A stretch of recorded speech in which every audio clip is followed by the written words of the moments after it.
played the Dodgers awfully close in recent years, and this year's no exception. They've split their first dozen meetings. But Bob, today they can win the season series for the first time since 2018. Yeah, obviously that would be a huge deal. Boy, I'm telling you what, the first two games of this series have been super exciting. So many close plays, great at bats, great pitching. You feel a little bad for Merrill Kelly and Brandon Pfaadt the way they pitched to come away with a no decision in those first two games. But it's on Eduardo Rodriguez today to win that deciding game of the season series. He gets the baton. He'll run the anchor leg. Your Y-Refi starting pitcher stats, a 2.71 earned run average. That's among the 10 best in the majors. He is unbeaten in 3 starts against the Dodgers this year. Yeah, last time out, a lot of solid contact against Eduardo, which we're not used to seeing. Hopefully his command will be a little sharper today and hit the end of the bat and the trademark instead of the barrel. Dodgers last night snapped their 7-game losing streak, but they're not firing on all their multi-million-dollar cylinders. They're only 9-11 since the All-Star break. Here's their starting lineup today. Yeah, a lot of gaudy numbers from this Dodger lineup against Eduardo Rodriguez in their careers. Hopefully Eduardo learned some lessons from the past and will remedy that situation today. Let's take a moment and get a look around the diamond at the D-back defense, and that's provided by CarShield. Yeah, we're going to highlight Gabby Moreno behind the plate, #1 among all catchers in batting average and on-base percentage. And if you combine him with James McCann, since Mac came back off the injured list, the two catchers for the D-backs are hitting a combined .370 over that stretch. They have been outstanding, no doubt, particularly McCann, as Torrey tries to get Gabby a day off, but obviously it's not coming today. Carlos Torres is our plate umpire, dusting off home plate and set to call balls and strikes. Here we go, the final go-round this year with the boys in blue, and who else but Shohei Ohtani. Just 1 for 7 in the series to this point, leads it off for Los Angeles. 294, 26 home runs. That OPS is the highest in the National League.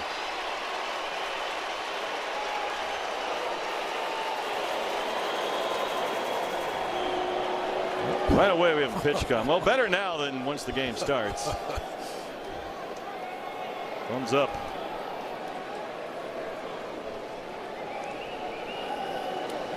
Ohtani seems to be neck and neck with the Cubs' Pete Crow Armstrong in terms of the National League MVP case. Those are the two clear front runners. PCA may have the advantage. They have the exact same number of doubles, homers, and RBIs. If you throw in Armstrong's 30 steals and 7 triples, he might actually have the edge. Keep an eye on that down the stretch of this year. Ohtani chops that foul, and it's 1-1. Shohei has walked twice and singled in the series. Of course, he had the RBI base hit in the 10th inning last night. That was the game-winning hit. That's been his only hit so far. Still bothered by that nagging inflammation in his left knee that's been problematic. He's also got some discomfort in his right bicep. Up and in, 2 balls and a strike from Erod.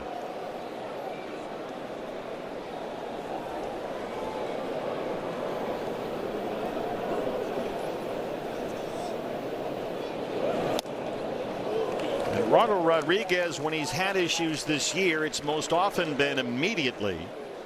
Erod's first inning ERA this year is close to 6. It's been by far his most difficult inning. Andy Pages on deck, then it's Freddie Freeman. That's in there.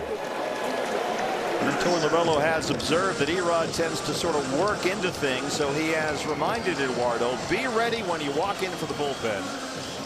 And we'll see if that stands here this afternoon. Skipper, proud of the way his club battled last night, had a lot of chances to win that game, but it got away late 2-1. And right away we start off with a full count to Ohtani. Got him. Yeah. Change up, but there's one away. Left on left changeup. We talk about it all the time. You don't usually see that because of that particular location, down and in. But Ohtani fooled completely by that Rodriguez changeup that time. The troublesome Andy Pages, the center fielder, bats second.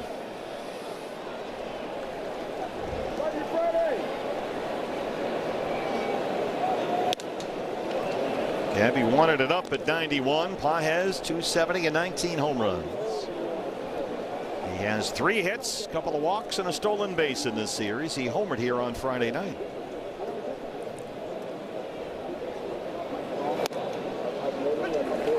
Oh, a high strike call there by Carlos Torres. Pages won't risk a challenge, but that was not a borderline pitch.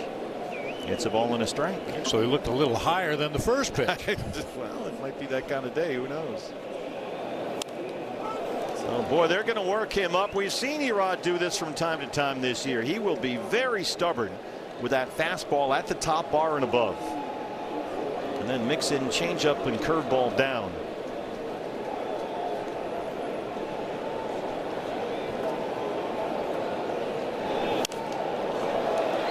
There's this two-seamer along the line in right. Tyler Locklear, long way to go, and it's just too much ground to cover.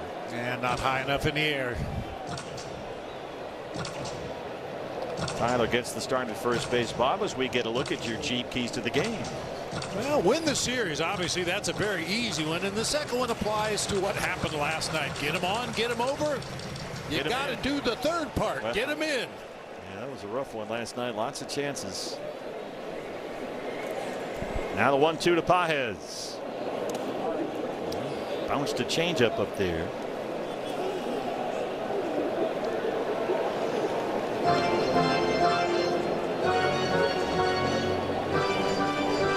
Freeman, who has always torn this ballpark apart, is on deck.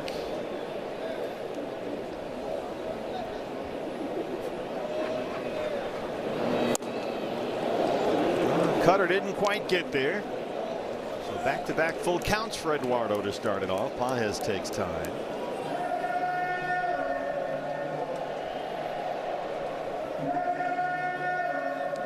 Another big crowd in here this afternoon. We've had 46,000 plus for the first two games. Similar number in here this afternoon.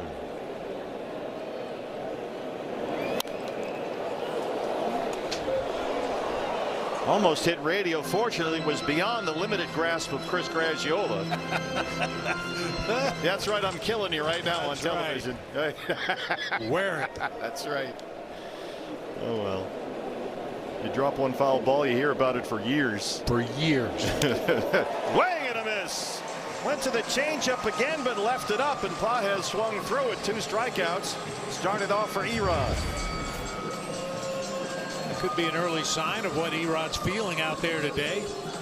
Yeah, like a lot of veteran pitchers, and we mentioned his problems in the first inning of ball games, but sometimes those veterans need to throw a few pitches, find out what's working, what's not working, and what you can go to in those 2-strike counts. Freddie Freeman bats third. Erod pumps a fastball in there. Freeman has historically traumatized the Diamondbacks in this building, both with Atlanta and Los Angeles. 304 and 15 homers on the year. Almost remarkably, he has gone without a hit in this series. He has grounded out 6 times and has twice hit into double plays. He's behind in the count right away, 0-2. A lot of ground balls to the right side in this series off the bat of Freddie Freeman. He'll take that every time.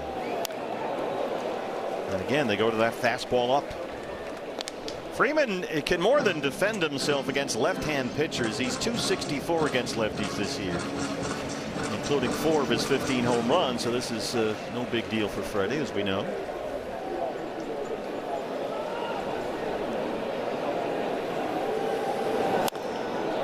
Dave Roberts has left 2 left-hand bats on the bench. Hunter Fiducia, who started both the first 2 games behind the plate, as well as Max Muncy, who has the day off to start this afternoon. There's the skipper, Dave Roberts. His club got win number 70 last year, or last night, pardon me. 0-2 on Freeman. Freddie spanks another one foul.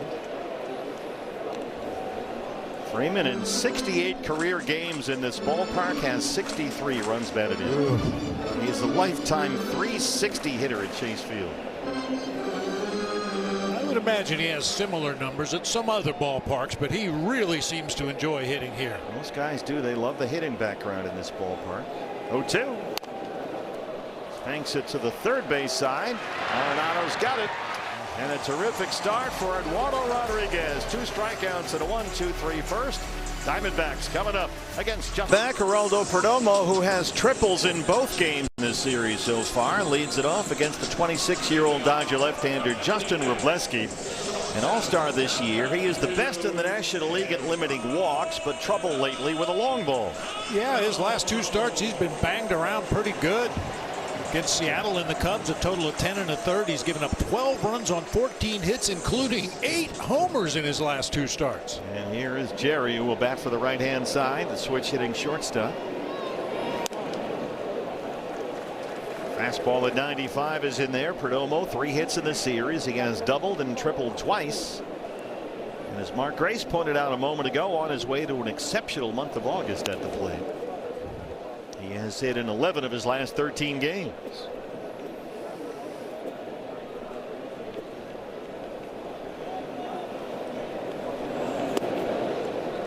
Curveball is low from Wroblewski. Just turned 26 years old last month. Started against the Diamondbacks here at Chase Field back in June. Worked 6 scoreless innings without a walk. Had 4 strikeouts, but they knocked him around a little bit. Couldn't get a run across. He wound up with a no decision in a 3-2 Diamondback win. That was the game in which Ketel Marte hit a walk-off home run. And right away, Perdomo doing what he does. Let's look back at that Wroblewski start back in June here at Chase. And they were able to get to him now and again. Yeah, I mean, they put 14 balls in play over 95 miles an hour, but really had very little to show for it. 6 outs on a hard hit ball, 5 hits on hard hit balls, and 3 fouls that were hit over 95 miles an hour. Statcast 3D powered by Google Cloud. Corbin Carroll swings through a first pitch fastball. So Wroblewski, who is the best in the National League in terms of limiting the walks per 9 innings, walks the leadoff man ahead of Corbin. 242 and 16 homers for Corbin Carroll. Fastball in there right away. It's 0-2. Wroblewski, like most pitchers in the major leagues nowadays, has 7 different pitches, but he'll throw the fastball slider combination about 80% of the time. He just mixes in the other pitches from time to time. And he goes right after Corbin Carroll and puts him away with 3 fastballs, and there's 1 out in the first. It's not an overpowering fastball. He'll reach the mid-90s. More and more teams just continue attacking Corbin Carroll with fastballs up, and he continues to swing through those pitches. It has been a problem now for several months. Moreno bats third.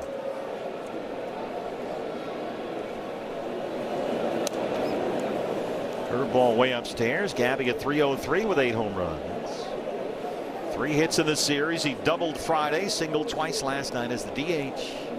Back behind the plate this afternoon.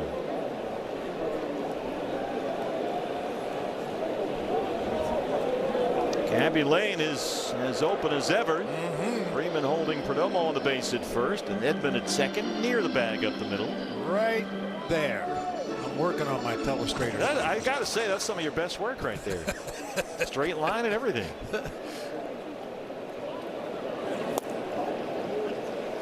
Slider at the knees.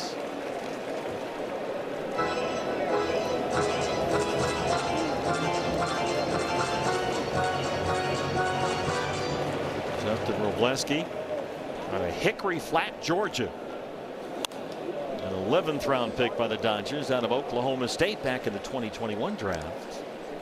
Worked almost exclusively out of the bullpen as a rookie last year, mostly August and September.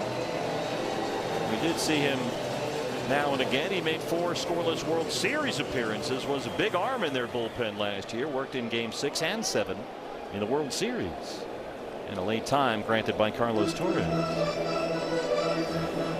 He pitched in some big spots in some big games, the biggest in fact last year for the Dodgers.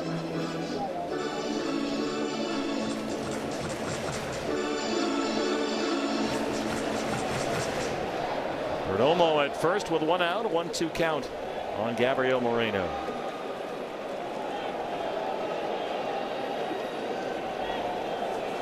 Workvet setting up inside.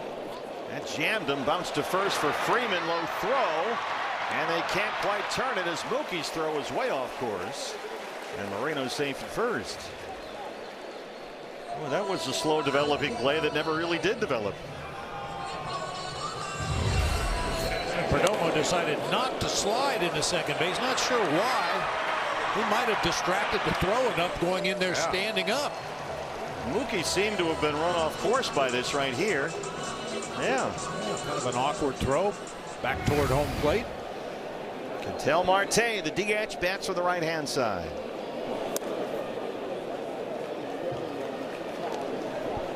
Marte, 244, 19 homers. He has walked 3 times in the series, but is 0 for 6. He's had some pretty patient at bats.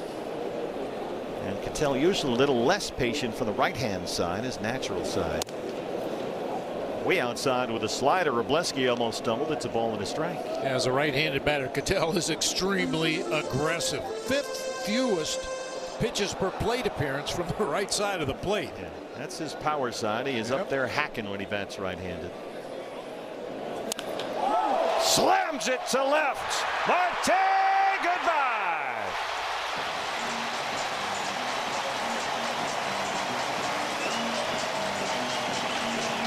You were saying.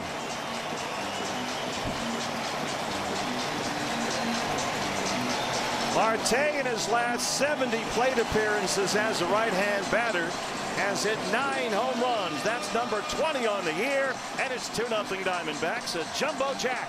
Free jumbo jack tomorrow. A Jack in the Box with oranges for a large drink. We're all hoping that's the start of something big for Ketel Marte. They've been sorely missing his clutch bat. He is so dangerous from that right side. The 20th for Ketel. Now Nolan Arenado.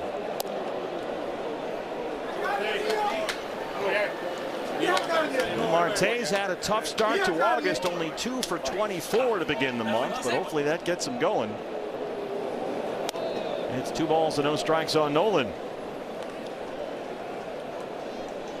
Well, Marte. It's his 20th. Nolan up there with 17 home runs.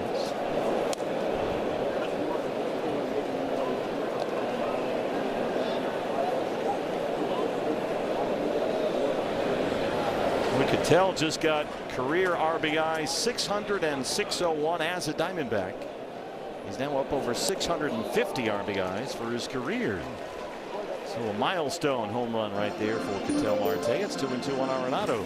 Yeah, we've talked a lot about the Diamondbacks coming back from deficits to win ball games, best in the major leagues, but when they take a lead in a ball game, they're 31-20.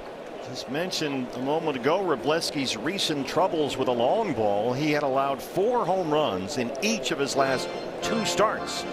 Once against the Mariners and the other against the Cubs, and right away it's a first-inning home run here today. You might be able to explain away the 4 against the Cubs at Wrigley with the wind howling out, but that's a red flag certainly for Dave Roberts. And we mentioned that this is a guy that doesn't walk people. In fact, he's the best in the league at that, so he's always around the plate. So maybe teams just lately getting more and more aggressive against him, knowing they're going to get something to hit.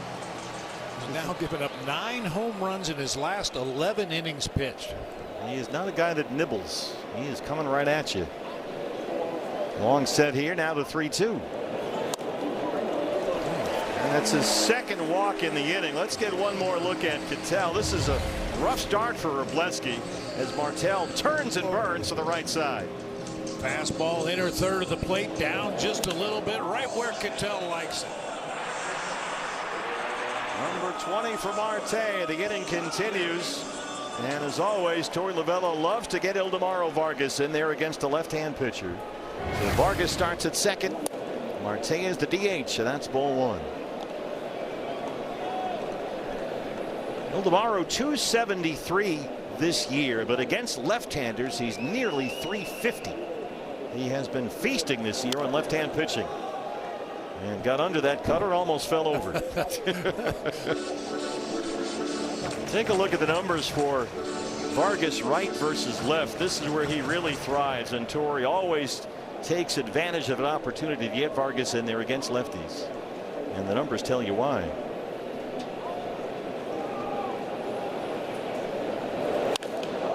And sure enough, he delivers a base hit to center. A long first gets longer for the All-Star Dodger left-hander. Vargas has a base hit. Now it's Dodger killer Tim Tawa. Mark Pryor, the pitching coach, concerned already at 25 pitches for Robleski. Right back where it came from. Vargas with a line drive into center field. Well, you love to put the Dodgers on their heels right away early in the ball game. Don't stop now. Wroblewski maybe fading a bit down the stretch, just 26 years old. He has lost only once in his last 10 starts, but that loss was his last time out Monday when the Cubs jumped him for 7 runs at Wrigley and only 4 1/3. He gave up the 4 homers, as we mentioned, and has given up another home run so far today, and he's not yet through the first. Tawa is the hitter. And this number will go up after this first inning, but the Diamondbacks this year as a team against lefties are a .276 batting average. That's #1 in the major leagues. The Beat LA chant sounds off. Another big crowd at Chase. Arenado is at second and Vargas at first. 2 runs home, a Marte homer. And here is Tawa, who's in center field today. He's been kind of the Where's Waldo defensively for the Diamondbacks. Says a lot about Tim Tawa. How often do you see a guy start at first base on Saturday night and start in center field the next day Sunday? Doesn't happen a whole lot. That speaks to Tim's athleticism. It's 0-1.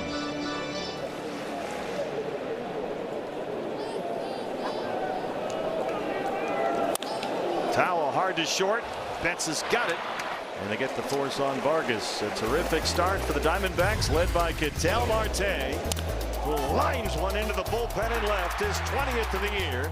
And after one, Diamondbacks lead the Dodgers 2-0. A little postscript. Love for Brandon Webb and his start last night. Another ho-hum spectacular performance. But then look at this. Over a span of 8 starts, 6 or more wins, no losses, and a sub 1.35 ERA in Diamondbacks history. You saw the names on the list: Randy Johnson, Patrick Corbin, Zach Gallen, and now Brandon Pfaadt. That's impressive company to be keeping, isn't it? 7 scoreless last night for Brandon. Only 2 hits. He was maybe the best we've seen him since he came back from Reno, and that's saying something. And Erod kind of going with that same plan here. He's ahead of Edman 0-2. The fastball up, the change up down. It's Clint, 287 and 3 homers. He went without a hit in the last.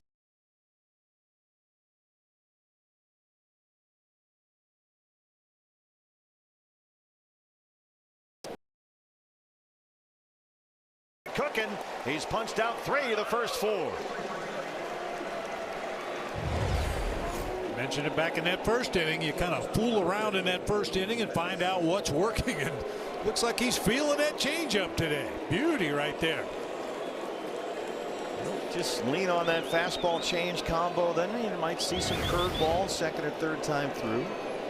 Mookie Betts bats 5th. Mookie has singled and walked in the series. He has not had by any stretch a typical Mookie Betts year. The batting average is at .231. He's got 11 home runs. Erod getting ahead in counts.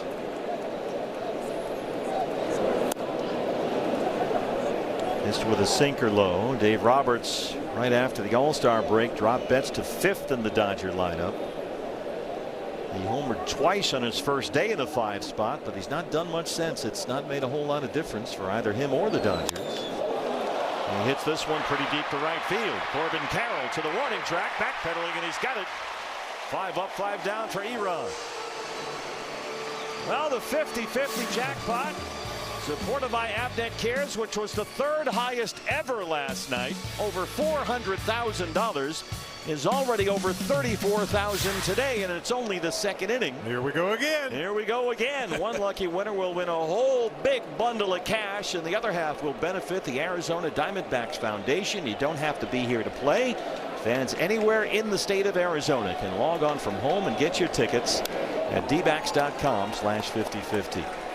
Yeah, the winner last night, who by the way was a home viewer, an online winner, won $211,000 last night. Merry Christmas. Exactly. Kyle Tucker had the big home run for LA, leading off the 8th that broke up the scoreless tie last night. Chops it to second. Ildemaro Vargas is there. Eduardo Rodriguez with a shutdown second. 3 outs, 8 pitches. He leads it 2-0. For the Dodgers, instead it leads to that big Marte at bat, and a 2-0 lead as Tyler Locklear leads off the bottom of the second against left-hander Justin Wrobleski. Tyler, 10 games this year. He's got 6 runs batted in. Doubled and homered on that last long road trip, and followed that with a couple of hits here against the Padres on Wednesday.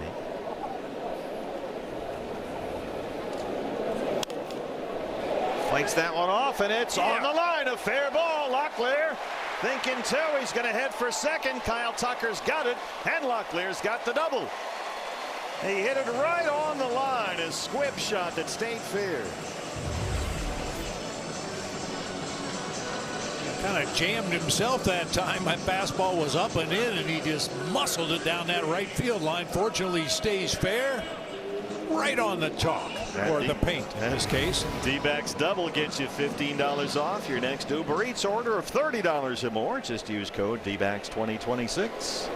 Keep the pressure on Wrobleski. Ryan Waldschmidt bats ninth, shows bunt, pulls back, takes a ball.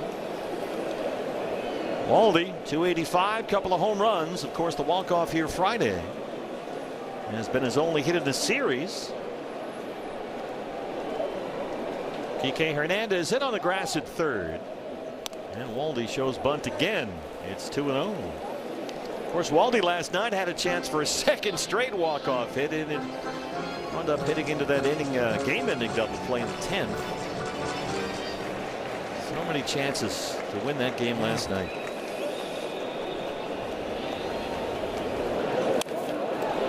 At the bunt down, Wrobleski will go to first as it hovers. A wild throw. Here comes Locklear. It's 3-0.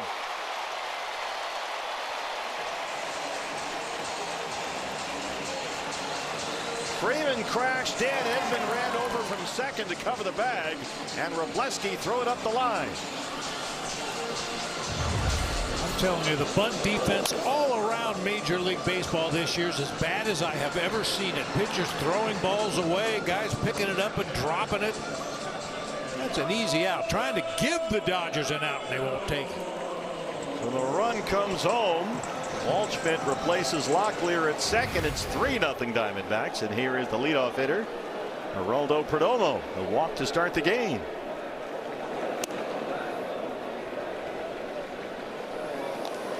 The Dodgers aren't quite sure what to do defensively. Freddie Freeman was in on the grass, as is Kike Hernandez at third, but now Freddie backs off.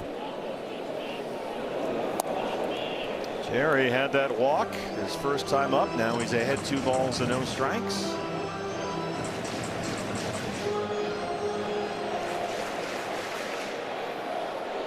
Moving. Trying to hit it over there. Want to hit the ball to the right side. That's the mission if you're the batter here.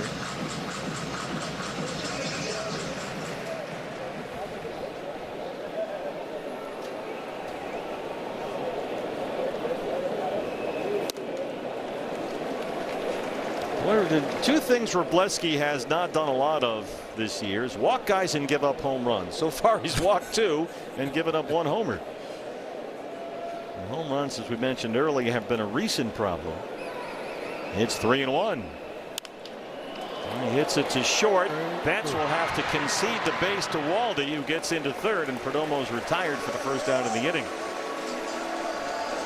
Coors Banquet gives us a look at Start Your Legacy, and look what the Diamondbacks are doing. It's quite a legacy for the D-backs against left-handed starting pitchers. 18-9 this season against left-handed pitching. That batting average .282, 1 base plus slugging of .810, ranked second in the majors. Dodgers bring the infield in for Corbin Carroll. Wrobleski went after him with 3 fastballs for a strikeout. His first time. Corbin taps it to second. Edman coming home. Play at the plate, and they cut down Waldschmidt.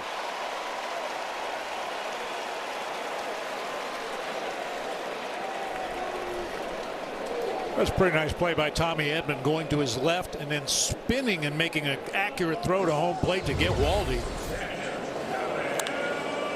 A little hesitation there. It looked like the contact play, but Waldy didn't break right away. Watch. Yeah, that little crow hop and then accelerated toward home plate. Maybe if he eliminated that crow hop, it would have been a much closer play. And Rortvedt Good defensive catcher back there applies the tag. So Corbin at first now with 2 outs for Moreno. He'll hit into that fielder's choice his first time. Came home with a Marte home run.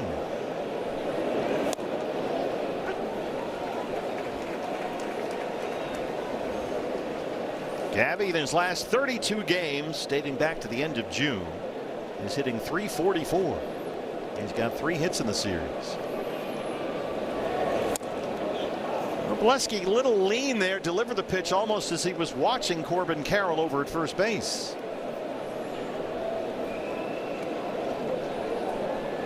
Corbin 16 for 18 in his stolen base attempts this year. Freeman holds him on the bag at first. Wrobleski spikes the changeup. He has not been sharp. Walked the leadoff batter, and it's been a struggle ever since. Now down 3-0. He's walked 2. He's given up a home run. He's had a throwing error that led to a run.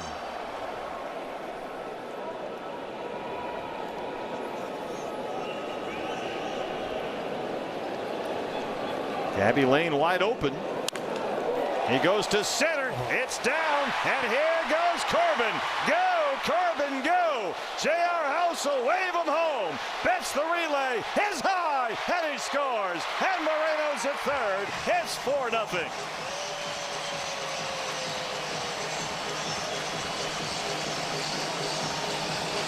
Boy, as soon as Corbin saw that drop in left center, he was in high gear. Now Corbin's in high gear most of the time. J.R. House with a very aggressive send right there. High throw allows Corbin to slide underneath, and Gabby reads that throw, and he advances on to third base. Nice base running. J.R. House at third, windmilling him home. Gabby the double takes third on the throw. A chance for Marte, who homered in the first.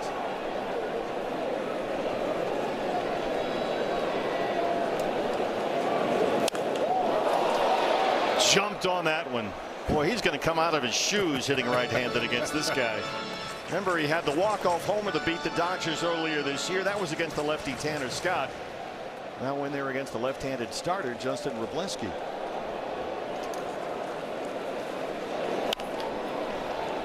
Slowly hits a shortstop. Betts collects that. They strand Moreno. Diamondbacks get 2 more. They scored 2 in the first, 2 home in the second. They lead it 4-0. And we're joined now, of course, by America's heartthrob. He's Jesse Borek from MLB Pipeline, as we like to do every Sunday home game, and when we can, is talk about Diamondback prospects. You were down there in the pregame media session, peppering Torey Lovullo with questions. I was. And we'll get to that in a minute. I want to start with the pitching, though, because David Hageman, who came over from Texas in the Merrill Kelly deal. Of course, we've seen Mitch Brett, we've seen Cole Drake. Hageman was the 3rd pitcher in that trade, acquired from the Rangers, and he just got promoted to Double-A, right? Yeah, he did. You're going to look right here at his Double-A Amarillo debut from earlier this week. He went 0 for 0 with the top pitching prospect in baseball, Cade Anderson, at the start. Wound up giving up 1 earned run there. Tied his career high with those 10 strikeouts, 2nd consecutive start with 10 punch-outs. 15 starts at Hillsboro, which is high A, and a good start at Double-A Amarillo. Looked like he's got a pretty good hammer, good downer curveball. Yeah, I told the story on the pregame show. We got to talk to David last year when he came over to the Arizona Fall League, repping the Fall League polo up here in the booth. Nice. When he was here in the Arizona Fall League last year, after the trade, he was just messing around in the outfield, and he was throwing around, and he threw a curveball, and he's like, hey, that felt pretty good. And the D-backs were like, you should throw that more in a game. And so of those 10 strikeouts that you just saw, 7 came on that curveball. And I know there was some debate prior to the trade deadline. Hey, who's got the best breaking ball in the D-back system? Is it Daniel Egan, who went over in the Lars Nootbaar deal? Was it David Hageman? And so I think with Egan gone now, there's no doubt Hageman, who is now the team's top-ranked pitching prospect overall, he's got that wicked breaking ball. He's striking out about 30% of the batters that he's faced overall this year. Yeah, Egan, of course, drafted 3rd round out of Presbyterian College, the Blue Holes. Didn't like to see him be given up, but certainly Lars Nootbaar has been a good fit here. It was weird. Egan made his Springfield debut last night in the Cardinal system. That was a little different. That was a little weird to see him not in a D-backs jersey. But, you know, any general manager will tell you, especially Mike Hazen, you got to give up talent to get talent. And of course, it's not just a rental with Lars Nootbaar, who's under contract for next year. Boy, how about Eduardo Rodriguez? 8 pitches, 7 strikes in the second, and he punches out Teoscar Hernandez to lead off the third. He struck out now 4 the first 7. Well, we had Ryder Helfrich, this year's first-round pick out of the University of Arkansas, the catcher, up here in our booth, Jesse. And boy, he's made quite an impression so far at Visalia. In his first 2 games, he had 2 home runs. I think that's a pretty excellent way to get things going for Ryder. As you mentioned, Steve, I was peppering Torey Lovullo with you were. questions. I saw that. And you're right in the front row with your hand up. I just try to keep up appearances. No, it was good. What did you learn anything from Torey about Ryder Helfrich? Well, I think the interesting thing is Ryder's going to have an ability down at single A Visalia. I think it's going to be a big opportunity for him, but I also think it's going to be a huge opportunity for a lot of the pitchers throughout the D-backs system. Those 19 and 20-year-olds that are getting their first taste, they're working with a guy in Helfrich that's worked with collegiate pitchers. Kike Hernandez dunks that into right field. First Dodger base runner today. From what I understand, Helfrich caught a Soroka bullpen. Yeah, and he caught Michael Soroka in the bullpen as well. So, I mean, this is a guy who's really advanced behind the plate. You see the power there. I think that's going to play as well. I mean, he's a full-time defensive-focused catcher. So whatever he gives you with the bat is just really a plus on top of everything. D-backs fans have seen that with Gabby Moreno this year in terms of, sure, he's excelled offensively, which has made him one of the most valuable catchers in baseball, but they still love everything that he's doing in terms of game planning and pitch calling behind the plate. Yeah, it's interesting that he hit the home runs, because everything we heard, well, not that he wasn't going to hit, but that, as you mentioned, he was excellent defensively, called his own pitches and all that. It's nice to see the offense show up right away. I'm sure he's happy to face some guys that are not throwing 101 with a wicked slider in the SEC anymore. So I'm sure for Ryder that's a nice break. Here's Ben Rourke, the catchers. We chat with Jesse Borick from MLB Pipeline. You can read all of Jesse's scouting reports on the interweb, MLBpipeline.com. Rourke acquired by the Dodgers at the trade deadline as they try to rebuild their catching core, and he's got a base hit, back-to-back one-out singles against Eduardo Rodriguez, and that'll bring up Shohei Ohtani.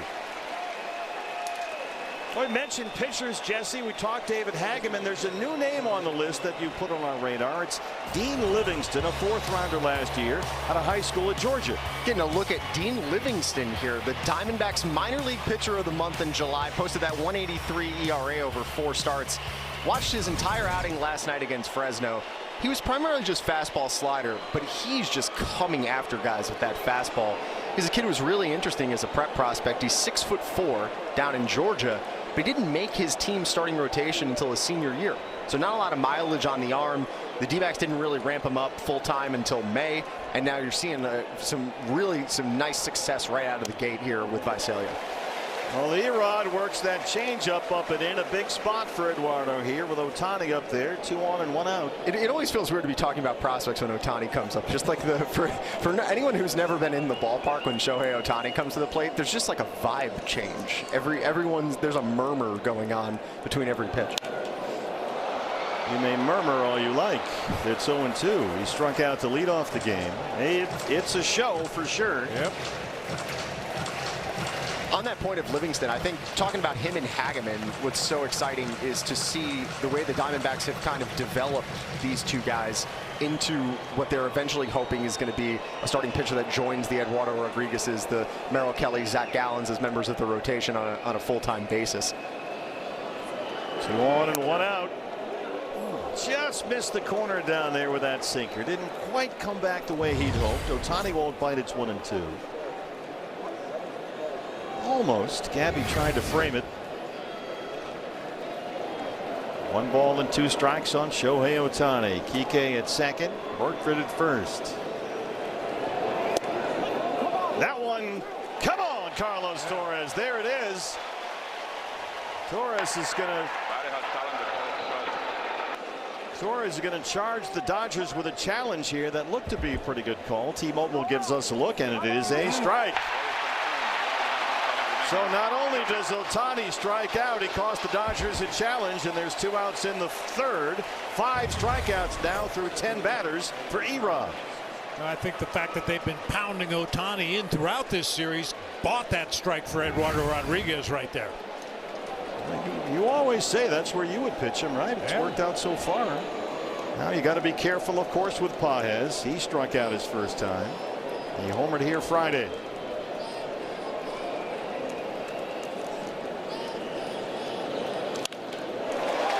And Pages jumps on the first one, slams it to left center.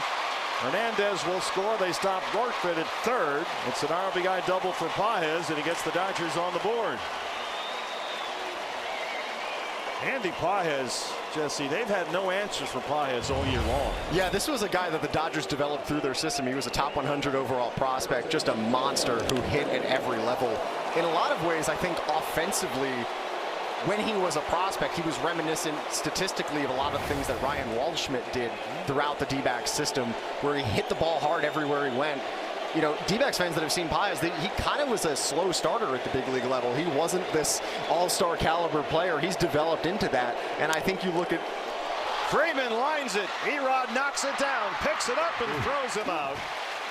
4-1. They survived the third, and we survived. Jesse Borek is on. Just kidding, of course. He's America's heartthrob. He's Jesse Borek from MLB Pipeline. Read all about the D-backs prospects. Jesse, thanks so much. Pitch, Bob, and knocked it right back up the box. Yeah, just knock it down, chase it down, throw him out. Got glove on it, but didn't stay in the glove, but has the wherewithal to stay with it, make a good throw to first base to get the out.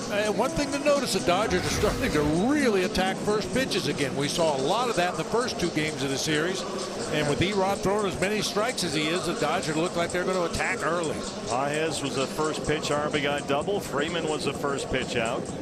Erod threw 3 now with a 4-1 lead. See if they can add to it. 2 in the first, 2 in the second, and Nolan Arenado starts us off in the third. Thanks again to our buddy Jesse Borek from MLB Pipeline. You can read all of Jesse's scouting reports on the D-backs prospects online. Nolan walked his first time up. By the way, they had given Mookie Betts an error on that throw earlier in the ball game, trying to cut down Corbin Carroll, and they've taken the error off the board.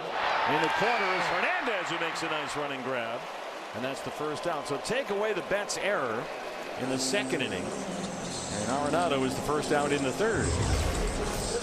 Corbin would have scored, I think, regardless on that throw. Yeah. Right at the marker out there on the foul pole. Well, Arenado is a 2-pitch out. Here's Ildemaro Vargas. Vargas singled in the first. That's yours. Almost. Ooh, I was looking down. You got to keep your head on a swivel up here. Oh my! Just hit up right there. Hit right up there. Yeah, I was erasing Mookie's error, and when I looked up, boom! It hits right above us. I was locked in, as you can see. I surrender.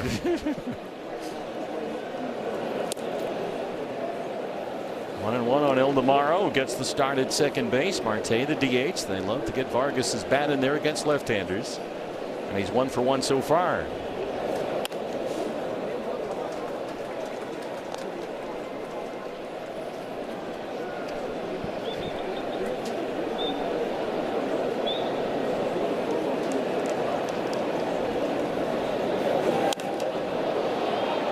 Fly ball along the line in right. Long way to go for Tucker, and he's got it in fair territory for the second out.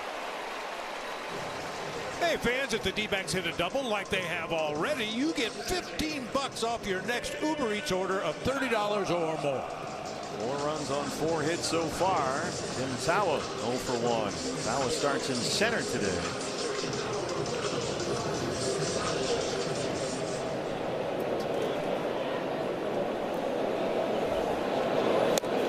Tawa this year 10 for 24 against the Dodgers. 4 extra base hits and 7 RBIs. He's had a terrific homestand. He has singled and walked in each of the first 2 games in this series. And it's 1-1. Tim, of course, had that big set against San Diego here last week. 7 hits, 5 RBIs against the Padres. Didn't offer. That's the crew chief Mark Wegner at first. Now a couple of home runs in that San Diego series.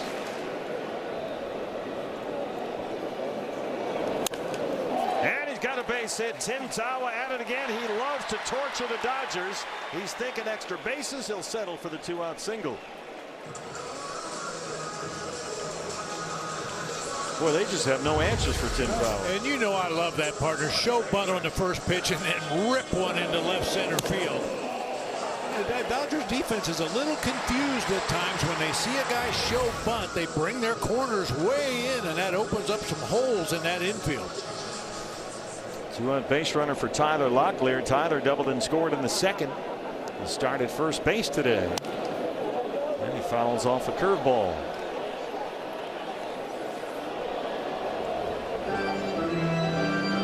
Diamondbacks have won 5 of the last 6 against Los Angeles. The season series all knotted up, 6 wins apiece.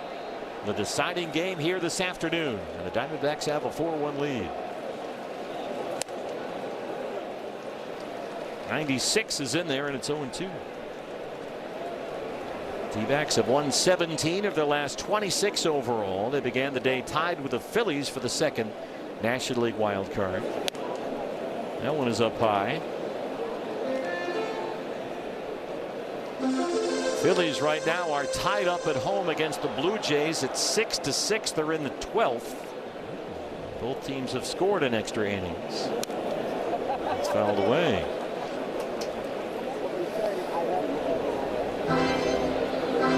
Other wild card scores. The Pirates were beaten at home by the Mets of all people, 11-1. Washington beat Cincinnati 7-1. Miami got a rare win these days. They're still over 500. They beat the Angels 12-3. Padres are later. They're home against Houston. Leski now at 60 pitches in the ball game. Barely half for strikes. Wally would be next. It's 2-2 on Tyler Locklear.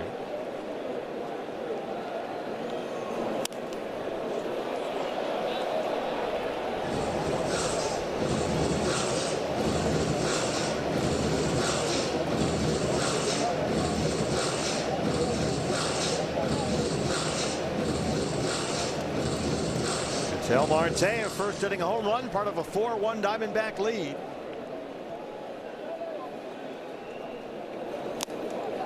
Foul tip. Rortford hangs on, and Wrobleski gets his second strikeout through 3. It's 4-1 Diamondbacks. You're watching the Diamondbacks. First time through the order, but a lot of first pitch hacking since. Yeah, 3 hits, including an RBI double by Andy Pages in that third. It's 4-1 Diamondbacks as Tommy Edman leads off the LA 4th. Another first pitch. Makes a hack and a changeup. Edman a strikeout victim his first time, the second baseman.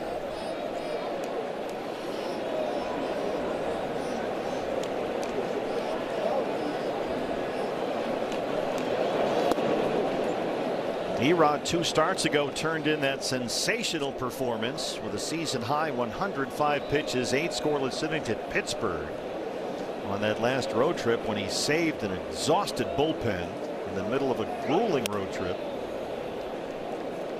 It was a big time stand up start by a veteran all-star pitcher when his club really needed it most, but there may have been a hangover last week. Got knocked around a bit by the Padres here. 3 runs in the first, 3 more in the second. And a few defensive issues behind him. Not on this one, however, as Vargas snags it for the first out.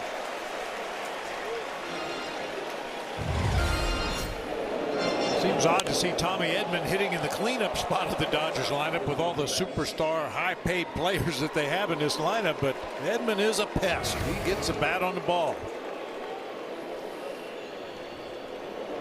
Mookie Betts.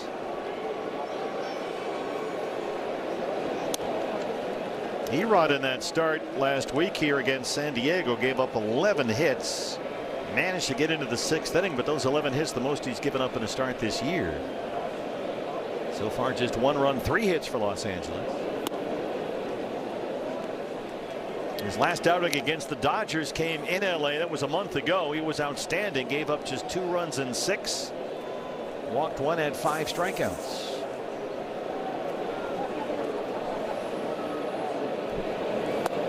And Erod, as we mentioned at the top of the show, has made 3 previous starts against LA this year. He's been outstanding.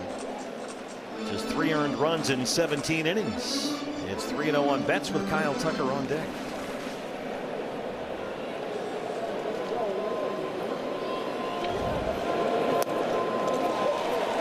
And misfire there to Mookie. That's the first walk issued by Eduardo. It's a limited time only offer, so act fast. This is game 119. We'll give you every Diamondback game for the rest of the year in this postseason race for just $17.99. The rest of the season. DBacks.tv, presented by Progressive, subject only to national exclusivities. Every game live and on demand the rest of the year. Get on board and don't miss a moment. Imagine what you would have missed if you missed the first 2 games of this series. My. Wow. DBacks.tv the rest of the year, just $18. And we like the ending of game 1 a lot better than last night, but both games tremendously entertaining. And it's been nip and tuck the entire time. 4-1 here in the 4th. Tucker grounded out his first time. And suddenly Erod having trouble throwing strikes. He has thrown 6 consecutive balls, and that gets Gabriel Moreno out to the mound. Yeah, Gabby has caught Erod 14 times before today. Erod has pitched to a 2.24 ERA with Gabby back there. Mack has been back there for 7 games at 2.98 ERA, and Adrian Del Castillo caught him a couple times, and ERA was just over 5.5. The more you see a pitcher like Gabby has this year with Eduardo, the more you can sense when things are starting to go south a little bit. So Gabby called timeout. Let's hit the pause button, start over. In this sequence to Betts and now Tucker, he's thrown the curveball, the changeup, the 4-seam, the cutter, and the sinker. So that's the whole Megillah. And he's yet to throw a strike. That's the walk now. 2-0 on Tucker. There's the sinker for strike 1.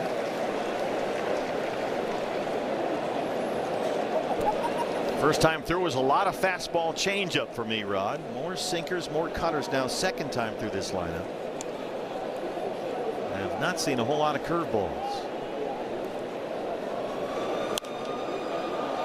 It's coming back to the seats behind the Diamondback dugout, and it's 2-2.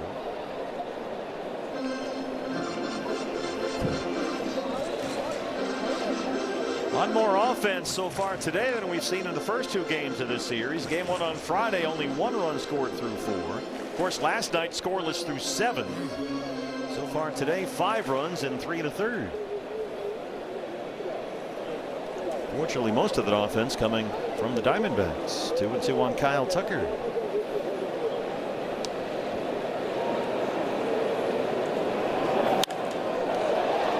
Left field.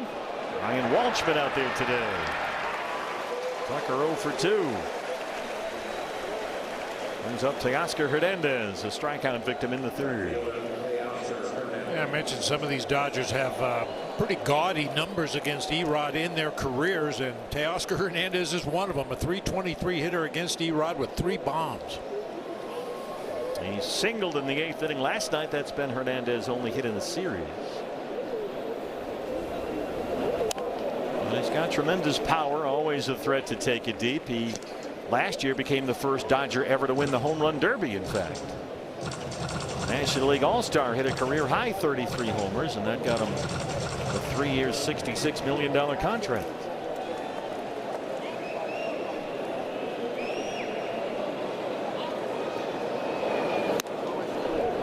Ball up high, back pick, and Betts is back safely.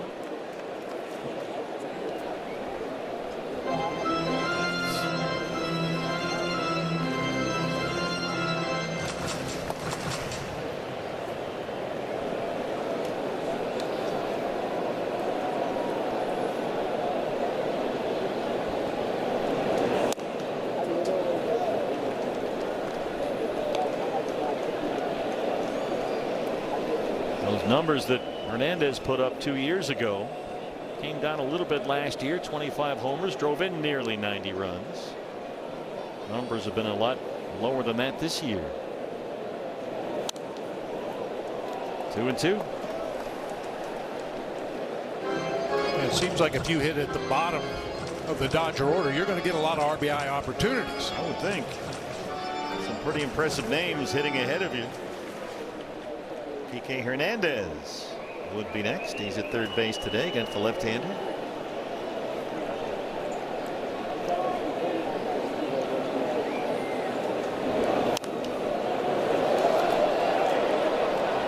Mookie Betts does not run anymore. He's got one stolen base on the year. Mookie's starting to slow down a little bit. Now at the age of 33, he'll be 34 in October.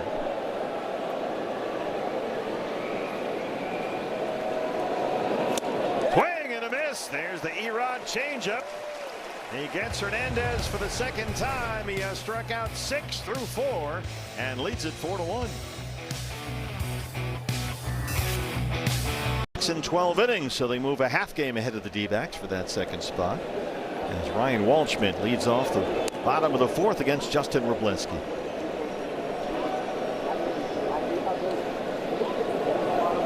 Cubs won. They have the first wild card. They won in Kansas City today, 10-2.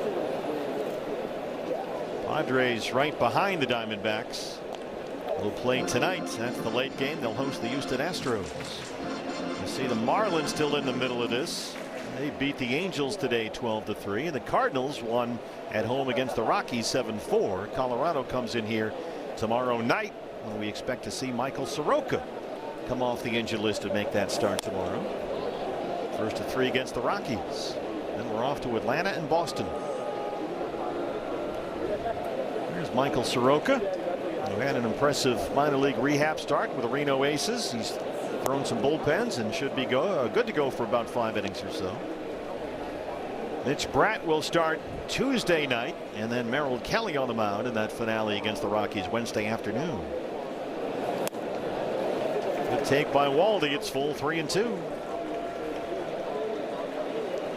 Wrobleski has labored since he walked the leadoff batter today.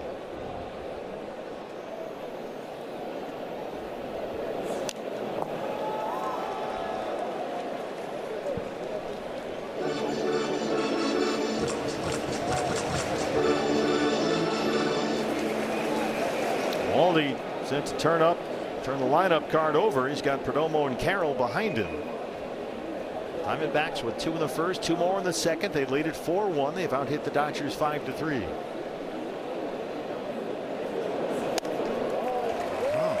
And that's a good start. Third walk issued by Wrobleski, and Waldy's aboard.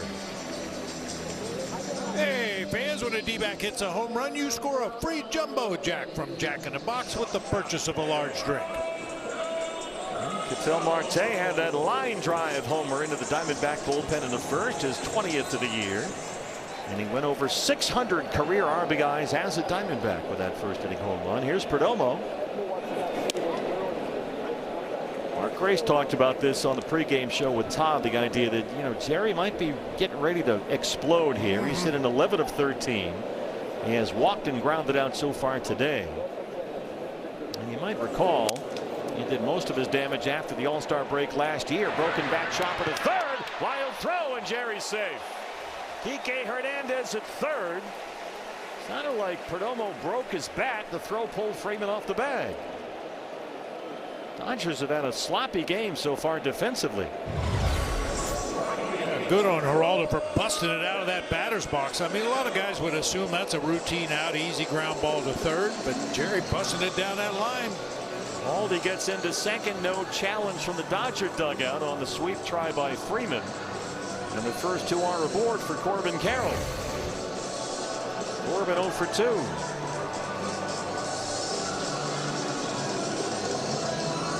And score that a base hit for Perdomo.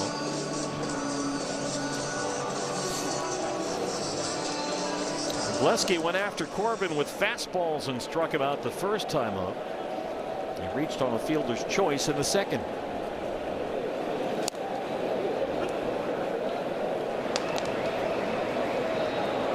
And Gardo Enriquez, the right-hander, in the Dodger bullpen. Wrobleski now up over 70 pitches.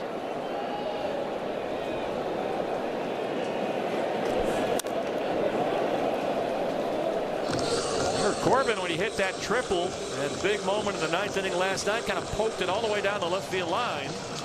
It rolled all the way to the bullpen fence, and he wound up at third base. He and Perdomo had those back-to-back triples in the 9th inning last night. You rarely see triples hit to left field, obviously because it's a shorter throw from left back into third base, but not when you've got Corbin Carroll speed. It was quite a start. The ninth inning, back-to-back triples tied the game. And then they had the winning run at third base with no outs, and as we know, couldn't quite get that winning run home. That was quite a moment. You don't often see back-to-back triples, not even in this ballpark. Yeah, this place came unglued. It was a lot of fun. Working him away. He's trying to poke it over that way. Got a big hole on the left side of the infield. And we've talked about the Dodger outfield alignment against Corbin in this series. You see the right fielder way over into the gap in right center, and Paez in center field shaded over into the gap in left center. A lot of room on that right side. Again, he chases a high fastball well out of the strike zone and strikes out for the second time. It's the third strikeout for Wrobleski. Team's having a lot of success getting Corbin to bite on pitches in that same spot. And it's just been a lot of swing and miss. Dave Roberts out to the mound. Gabriel Moreno coming up, the right-hand batter. And so he's got his power right-hander ready in the bullpen. And Wrobleski, the all-star lefty, will not survive the fourth. Back in a moment. In the span of 3 games, only the third Dodger to do that since 1901. The others were Preacher Rowe, and of course the great Hollis Sloppy Thurston, who gave up 9 homers in 3 games back in the 1932 season with the Brooklyn Locals. I think he played with Salty and Rocky. No, didn't he? Sloppy Thurston. Here's the hard-throwing right-hander, Edgardo Enriquez, with a 100-mile-an-hour 4-seam and 2-seam. You saw him strike out 2 when he worked the scoreless inning here in the opener Friday. He'll face Gabriel Moreno.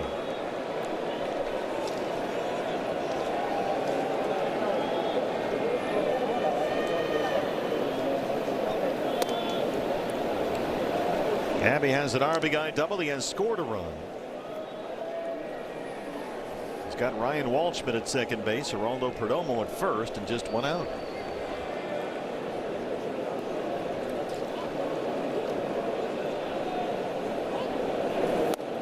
Wrobleski really fading in this Dodger rotation.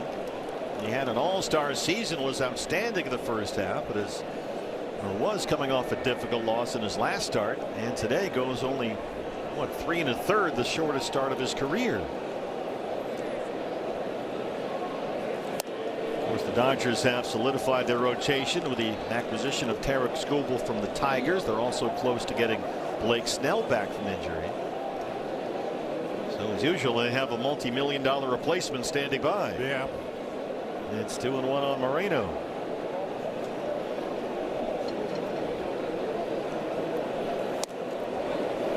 That's in there with a sinker at 100 miles an hour for strike 2.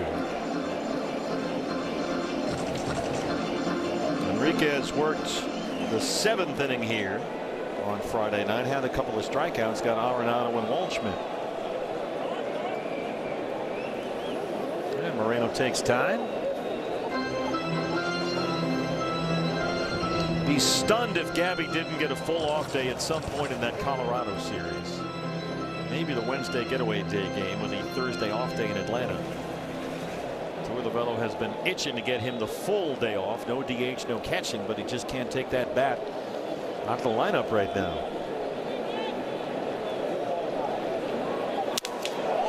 Broken bat. Mookie's under it. Aldi hustles back to second. Well, when you throw 100-mile-an-hour sinkers like that one, you're going to break some sticks. Yeah, if you don't hit it off the barrel, if it's out toward the end or down toward the hands, even a little bit, it's going to shatter that bat. Look at that. That thing just ran in on the handle and sawed it off. Boy, that is nasty. That is nasty and filthy. A chance for Marte. Now Cattell will spin around back from the left-hand side. He homered as a right-hand batter in the first, his 20th of the year.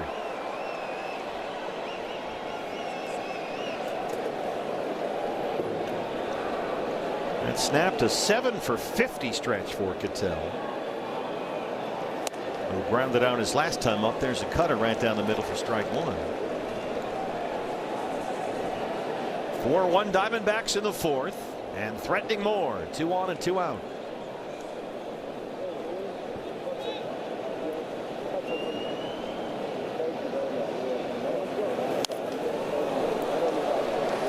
Boy, Enriquez not afraid to throw pitches to Marte in the zone. These are very hittable pitches. Granted, they're 100 miles an hour, but they are located in a good spot for Marte.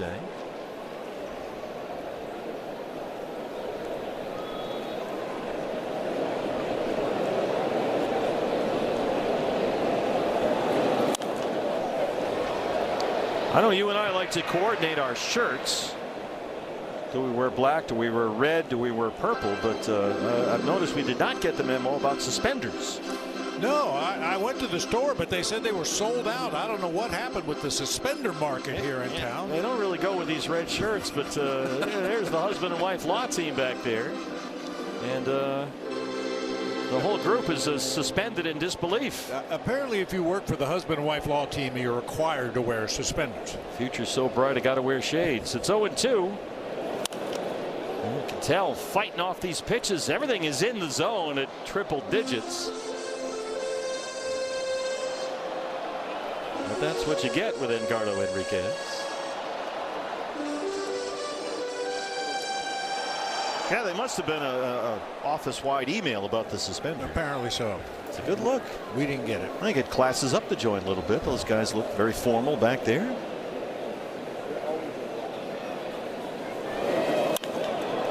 Cattell reaches down and scoops it to center. Pages will collect this one.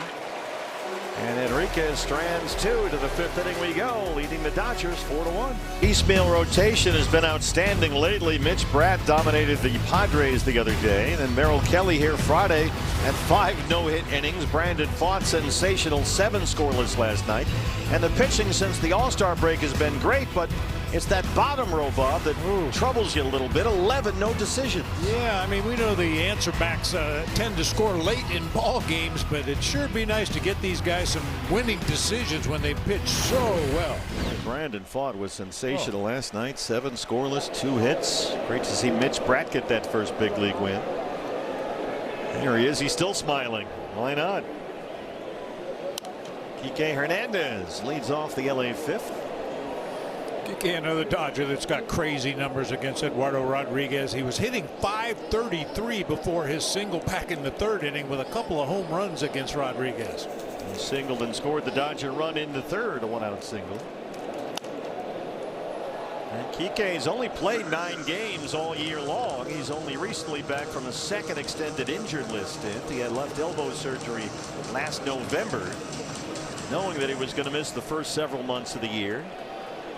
Rehabbing the elbow, came back and had a significant oblique strain and missed more time. So he's barely played at all this year. Had a grade 3 left oblique tear. And they told him it's going to be 3 months. He was back in 2. Went through a long rehab process. And he did everything. Cold plunges, core rotation exercises. Those sound like a lot of fun. Hyperbaric chamber every day. Stem cell treatment. So they healed that oblique tear in 2 months when they told him you're going to be out at least 3. Pretty impressive. Here he is.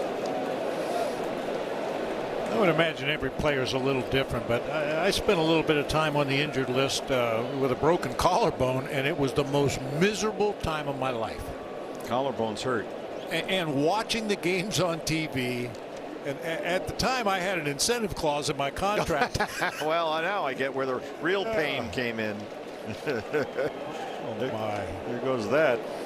Yeah, all the rest of the troops are going out to the field to take batting practice, and I'm sitting there with an exercise bike on a picnic table, cranking it with my hands, trying to get that collarbone, strengthen the area around the collarbone. Yeah, that's a painful injury.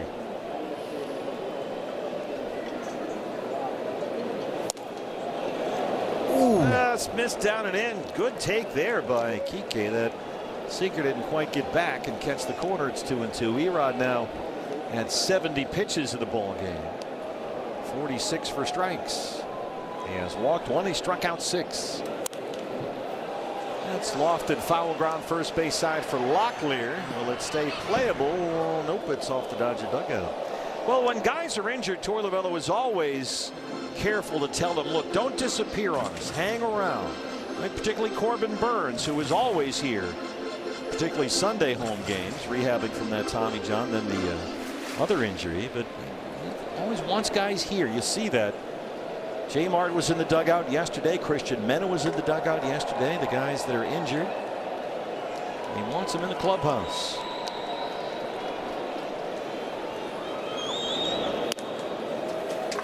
Good at bat here by Hernandez, making Erod work to start the 5th inning.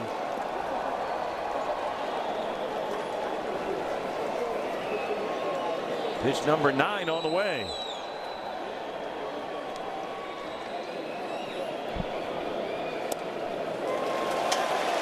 Kike aboard for the 2nd time. The 2nd walk issued by Eduardo Rodriguez. Let's check in with Todd Walsh. Todd. Steve, you're talking about last night's game. It was interesting to track the Dodgers' reaction to that dramatic win in Game 2, in particular from manager Davey Roberts, who was talking about, hey, that was tough, but we'll take it. And then he was asked about his offense, saying what you would, expect to hear collectively. We have to come together. We're better than this. But then he went to the pitchers and said it's just that much harder on the pitchers when they know they have to be nearly perfect. We've heard that a time or two along the way. Teams do go through these moments along the course of a 162-game season. But now there's some national folks that are saying, hey, look, the Dodgers could be vulnerable. How about that?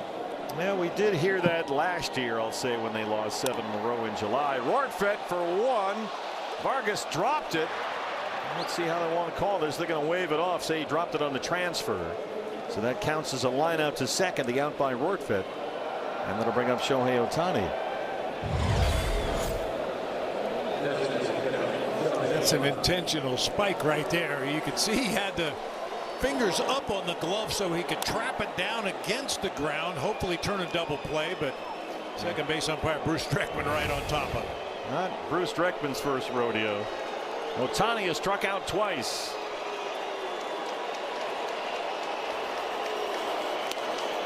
Up high for ball 1.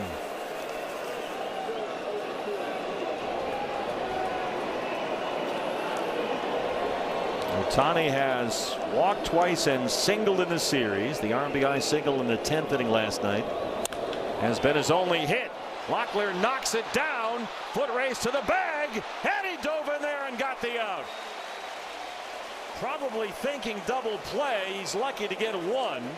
As Hernandez gets into second, but Locklear with a swan dive into the bag just did beat Ohtani.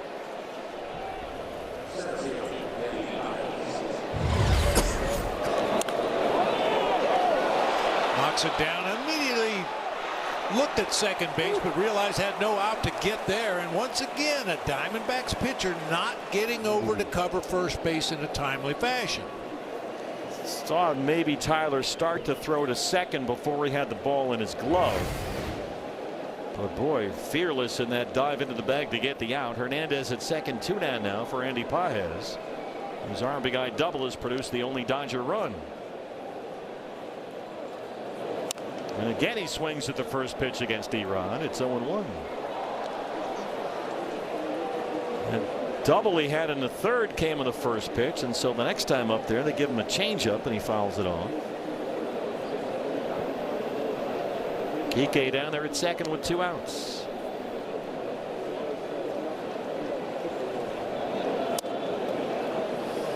It's been a nice adjustment back and forth between the Dodgers and Erod. He threw ball 1 to the first 2 hitters of the game, and then threw first pitch strikes to the next 10. And then the Dodgers started hacking early in the count. So now he's mixing up that first pitch a little better. This is the thing that Torey Lovullo always mentions when he talks about Eduardo Rodriguez. And remember, they had him back in Boston. It's that Erod is excellent at those mid-game adjustments. He will read swings and change the game plan if need be. 80 pitches, 51 strikes. Got the sinker up above the belt for strike 2.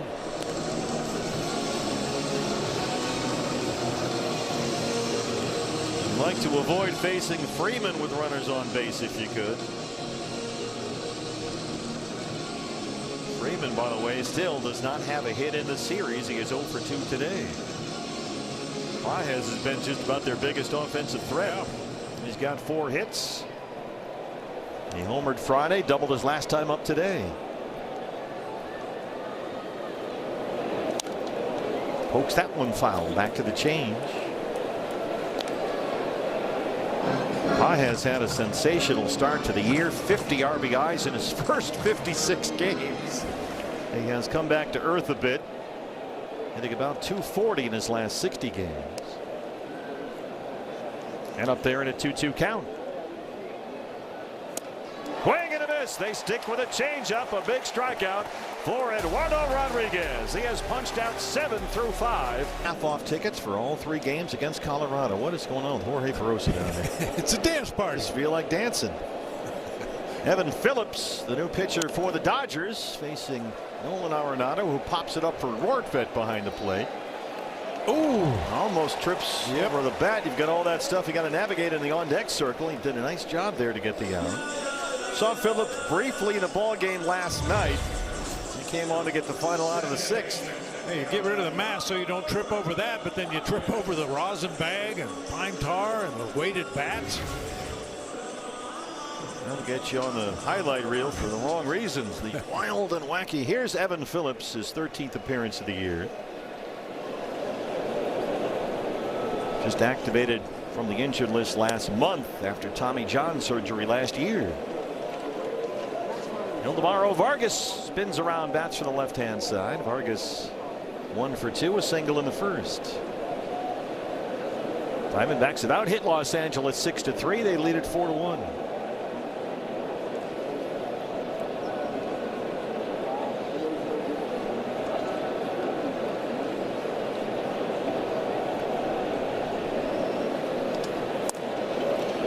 Remember, Ildemaro, he wanted an appeal. It's a strike anyway. Ildemaro started off the year by hitting safely in the first 24 games. He couldn't get him out, and he didn't get a hit for 2 months. Now he's hot again. 364 in his last 20 games. Foul tip. Rortvedt hangs on. Phillips quickly has 2 outs in the 5th. As we check in with a comedy team of Lavello and Hovick in Santan, Florida. Man, these are some great seats. They're your seats, Tim. Oh, I guess that explains it. And they come with popcorn. Yeah. Pretty good deal. All you can eat. Tim Tawa. Phillips came on in the game last night, as we mentioned. Tawa was the only batter he faced to fly ball out to win the 6th inning. Tim singled his last time up today, 1 for 2. Timmy also homered against Phillips at Dodger Stadium when he went off down in LA. That was something. That was a lot of fun. He has had the Dodgers number for sure. He is 11 for 25 against the Dodgers this year. And Phillips drops the sweeper in for strike 2. Well, too often we've seen the Diamondbacks score early and then the offense is crickets from that point on. You don't want to have that happen today, not against this club. They got 2 in the first, 2 in the second, and they haven't had a whole lot since. Tawa had a 2-out single in the 3rd and left 2 on base in the 4th.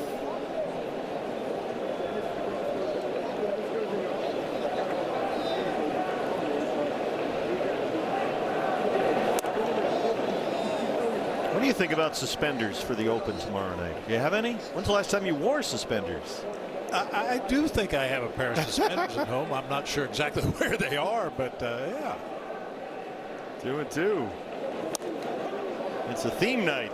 Oh boy, challenge. Come on, Timmy. Yeah, you got to challenge that. Late ball. Yeah. Carlos Torres missed one badly. Phillips a 1-2-3. I give everybody full authority, and I told Wally after that, I said, you know, I knew what the answer was because I went and looked at it. I said, did you check that pitch? And he said, I did. I said, was it a ball or a strike? And he said it was a ball. And I said, I know. Why didn't you challenge it? And he said, next time I will. So we'll see. And we just saw another one that maybe Tim Tawa should have challenged. So the Diamondback hitters a little gun shy, Bob, on these challenges. I mean, that's a brutal miss by Carlos Torres, but no challenge from Tawa. So here we are in the 6th inning with Freddie Freeman at bat.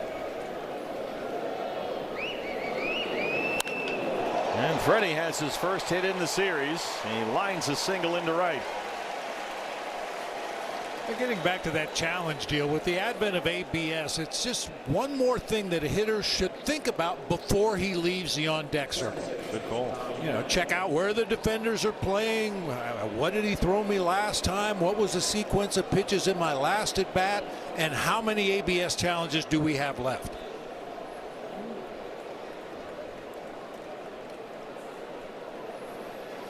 Tommy Edman is 0 for 2. Bats cleanup for the Dodgers here today. There's a strike. It's understandable if it's, you know, middle of the game, you only have one left. You want to be extra careful there. But Tim Tauer had 2 challenges, and I mean, there was no doubt that that was not a strike 3. Not that it would change the game or anything, but it would certainly extend the at bat. Oh, couldn't check that fastball upstairs, ate him up, and it's 0-2. Dodger bullpen has been busy. Wrobleski went only 3 1/3. Right-hander Kyle Hurt has started to warm up. He worked briefly in the ball game last night. Had a rough time of it, in fact. Hurt last night gave up a base hit, back-to-back walks before they had to get him out of there.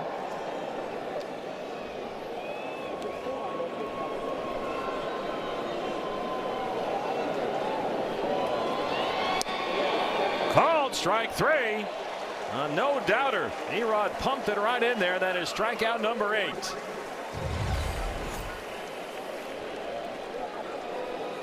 Right on the corner. Dot. Erod working into the 6th. Mookie Betts has flat out and walked. Rodriguez has walked 2. He struck out 8, matching a season high.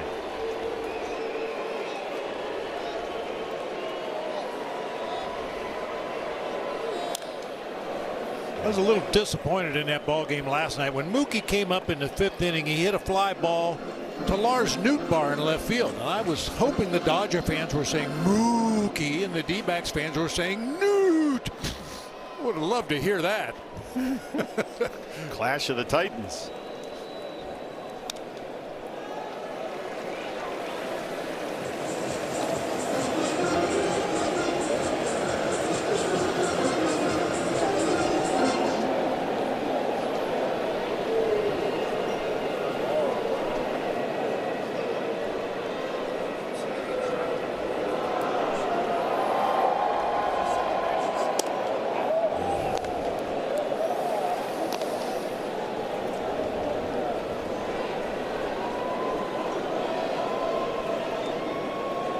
Pitches, 60 strikes.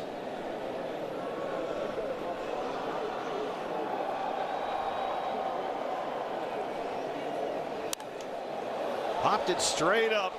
Locklear's got a beat on it. Foul grounded first.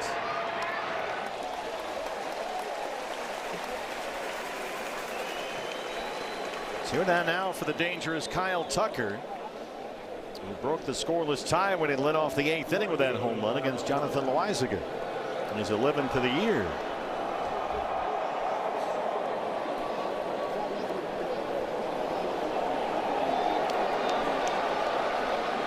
Erod's season high for strikeouts was 7 here against the Pirates way back at the beginning of May. He's punched out 8 so far tonight. He has walked 2.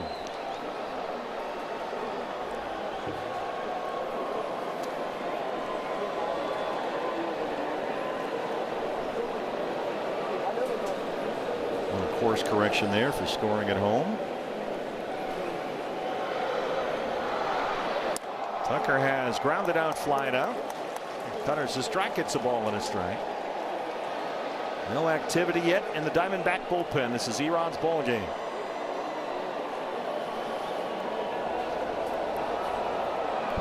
That man has a tremendous amount of faith in this veteran left-hander, and he's earned it. That's a smash down the line, and Tucker sends it to the corner. We'll see how fast Freddie Freeman can run. Dino Abel going to wave him home. They really have trouble getting a relay in. Not well played at all by the Diamondbacks. Tucker's at 3rd, and it's 4-2. They should have had a play on Freeman, but something went wrong on that relay. Abel was going to stop him at 3rd, and then it was a late send. Yeah, the throw from Corbin Carroll back to Ildemaro Vargas reached Vargas on a hop, and I think Ildemaro was a little caught by surprise. Yeah, That can't happen right there. Get the ball to the cutoff man in the air.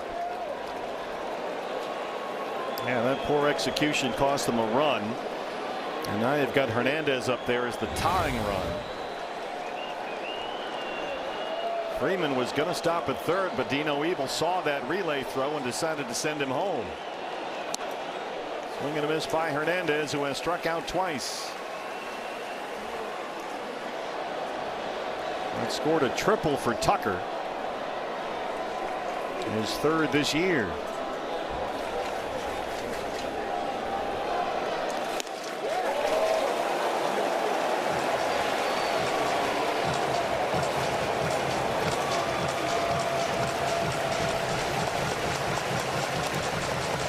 Big out to get for Eduardo. He's already got a season high 8 strikeouts. Can he make it 9? 0-2 on Teoscar Hernandez. Got him. And they strand Tucker at third. Eduardo Rodriguez through 6 with a 4-2 lead. And here we are, 4-2 in the home half, and Dave Roberts going back into the bullpen again. This is Kyle Hurt, who makes his 37th appearance of the year. He labored in the 8th inning here last night. Gave up a base hit to Ildemaro Vargas and then walked the next 2 batters. They had to go to Tanner Scott to get out of that inning. Locklear gets first look. Tyler has doubled and struck out. Hurt has been up and down on the Dodger roster for the minor leagues 3 times this year. Was just called up earlier this month. Mostly a fastball changeup approach. And there's the change right there for strike 2.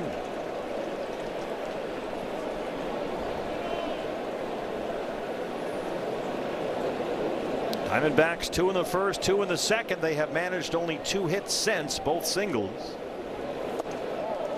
And Locklear goes down swinging.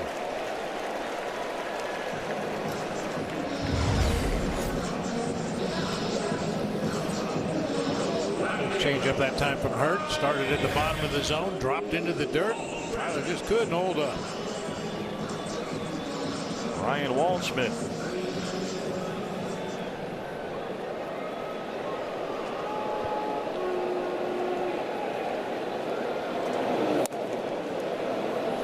Off the corner for ball 1-96. Season series with the Dodgers all tied up at 6 wins apiece. The decisive game right now.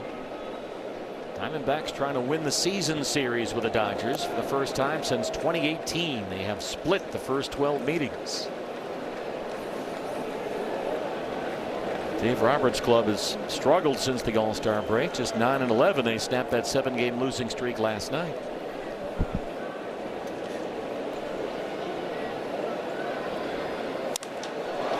Waldy hits a high fly ball deep to left field. Teoscar Hernandez is in front of the track, and he's got it for a loud out number 2.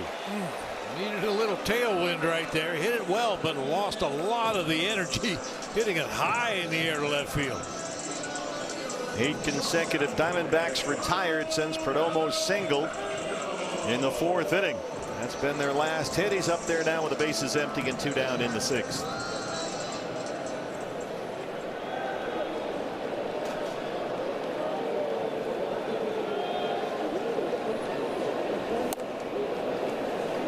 Ball 1. Workvid, I think, thought about challenging, then remembered he only had 1 left. Perdomo has walked and singled. He's 1 for 2 today. 4 hits in the series.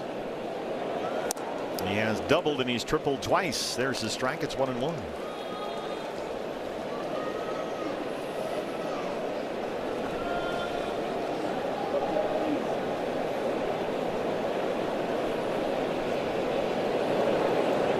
Game 1 of this series, Geraldo had 2 base hits to left field, a double and a triple. Both split the gap perfectly in left center field.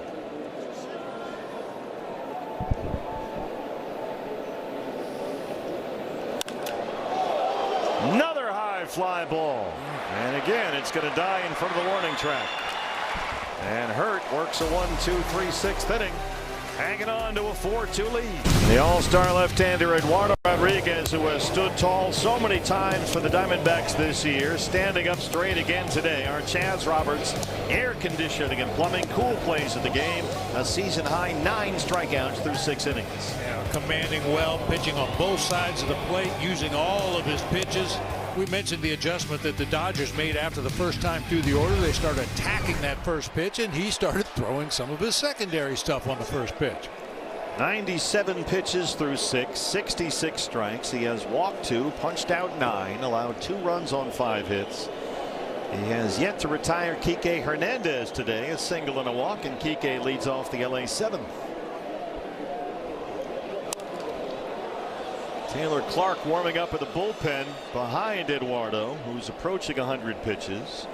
Ben Rortvedt, the catcher, is due up next for the Dodgers, the number 9 hitter, but Miguel Rojas, the veteran right-hand bat, has come out of the dugout, and he will hit for Rortvedt. Kike pops it back here, foul, and it's 0-2. So Torlobello, anticipating that they would hit for Rortvedt, has his right-hander ready in Taylor Clark. Yeah, and Rojas has ridiculous numbers against Erod as well. 8 for 12 lifetime. Surprised he didn't start. Yeah. We'll chase that changeup. It's 0-2. Eduardo now at 100 pitches, 68 strikes.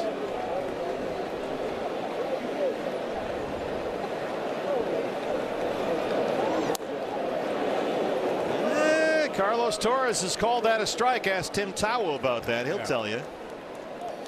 So a little inconsistent there for ball 2.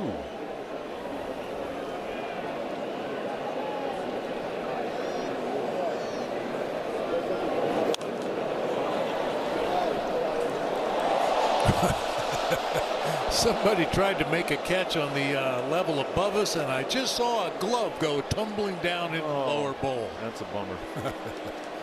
Rojas set to bat for Rortvedt, and then Ohtani, 8-9-1, due up at the LA 7.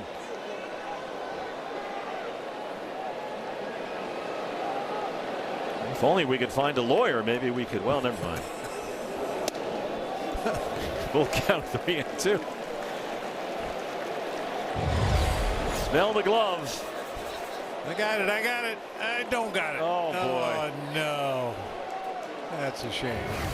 It's raining leather. 3-2.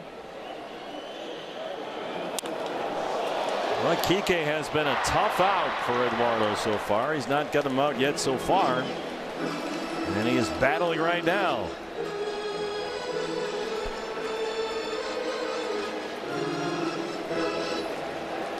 Hopefully everybody's okay down there. A ball and a glove. The complete set.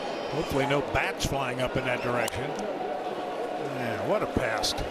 Kike Hernandez. He has been a good player for a long time. Yes, he has. 9th pitch coming up from Erod, who was at 97 to begin this inning. Haven't really seen too many curveballs. Still a first pitch curveball there. It was a 9-pitch walk the last time he faced Kike, leading off the 5th. And we'll keep going. 3 consecutive foul balls now. He's fouled off 6 pitches in this sequence.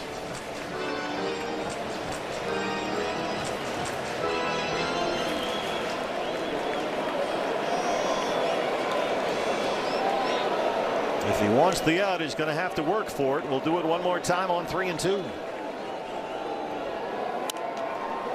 Oh boy. You got to tip your cap here.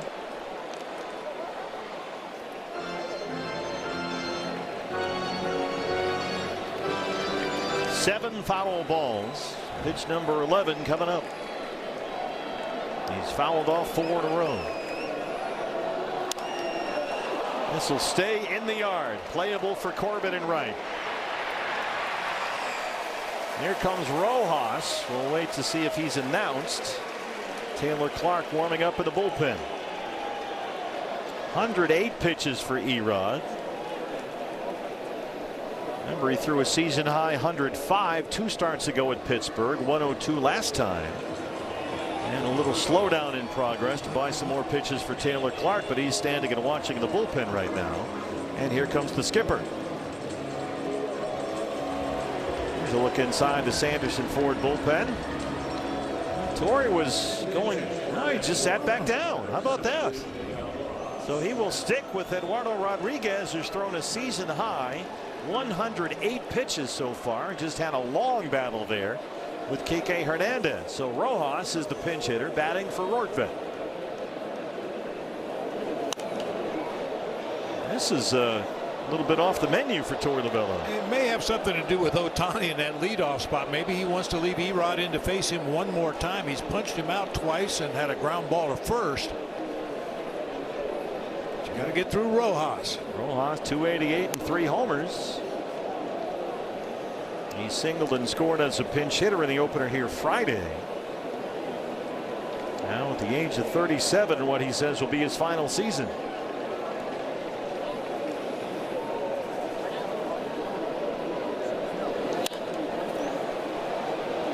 Bouncer up the middle for Vargas. Well, this would be something else for Eduardo if he can finish off this 7th inning 1-2-3 by getting Ohtani. Torrey Lovullo has shown a tremendous amount of faith in his veteran left-hander. 111 pitches, and he will leave him in there to face Shohei. How big a roll of the dice is this? I don't mind it. I really don't. We've talked a lot about Erod throughout the afternoon. He knows how to pitch. He knows what he has thrown to Ohtani to get him out 3 times already in this ball game. He struck him out twice and made him look bad on that first pitch right there. Of course, the flip side is one mistake and Ohtani might hit it to Mason. Yep. Not like this. He is up there taking his hacks. Erod's career high is 117 pitches. He's not done that, however, since 2019. He's at 113 and ahead of Ohtani 0-2. What a finish this would be. The 0-2 on the way. Did he check? No appeal.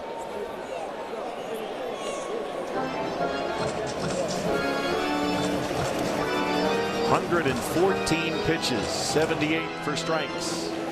He has walked 2. He has struck out a season high 8. Pitch 115 on the way. Bounce to second. Vargas has got it. Eduardo Rodriguez. 115 pitches, 7 innings. He leads it 4-2. Jonathan Hernandez is the new pitcher for the Dodgers. Just called up the other day after he'd been designated for assignment and sent down to AAA. Hunter Fiducia is the new catcher after they hit for Rortvedt, so a new battery for the Dodgers. As Corbin Carroll leads off the bottom of the 7th inning. Eduardo Rodriguez, the last time he threw at least 115 pitches was September of 2019. His previous season high this year as a Diamondback was 105. He was 10 north of that here today. And he got Shohei Ohtani for the last out. Big one. Fiducia, the new catcher back there. He started the first 2 games after they hit for Rortvedt.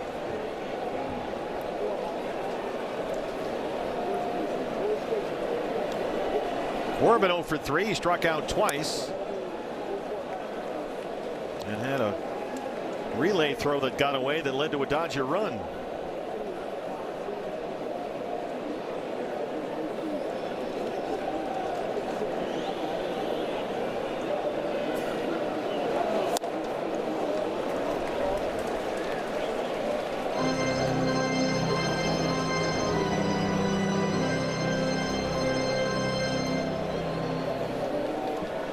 Corbin Carroll, Gabriel Moreno, Ketel Marte, 2, 3, and 4 due up here in the 7th.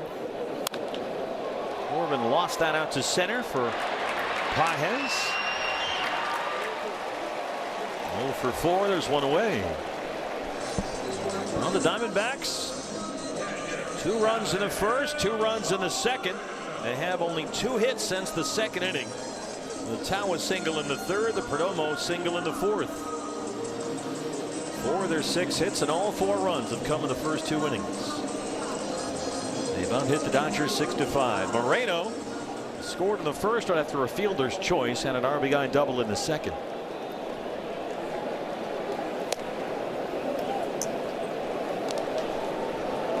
And tremendous crowds throughout this series. 46,000 Friday, 46,000 again last night, just about 44,000 in here today. In the decisive game of the season series, all locked up at 6 wins apiece between these two. Our final look at the Dodgers this year.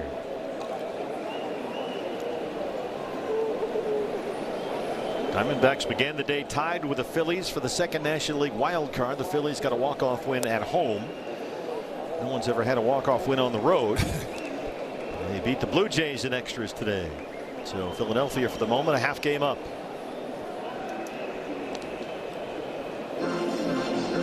That would be something if you scored at the top half of the inning and just walked off and left and poured the Gatorade bucket. And maybe nobody will notice. Yeah. I want to try that sometime.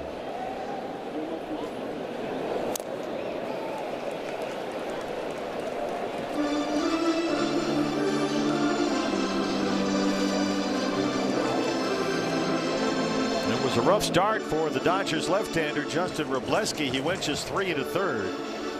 Gave up 4 runs, 3 earned, 6 hits. And now Hernandez, the 4th different Los Angeles reliever that Doc Roberts has gone to. Right to Mookie Betts at shortstop. Here comes Ketel Marte, and he got the scoring started, batting from the right-hand side against Robleski in the first. His 20th home run. And RBI's number 600 and 601 for Ketel as a Diamondback. They would add 2 more in the second, and now we're here in the 7th. They lead it 4-2.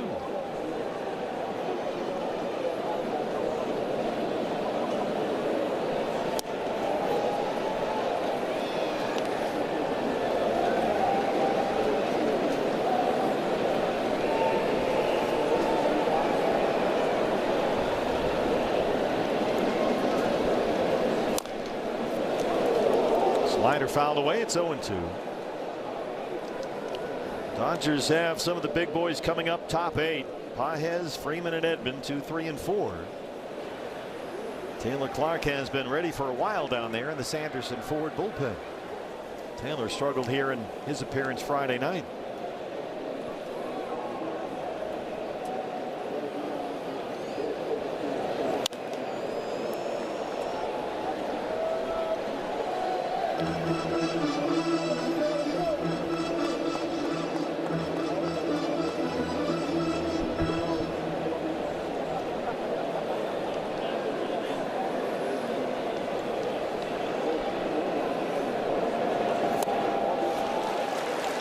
Took a hack at a slider. Hernandez a 1-2-3-7.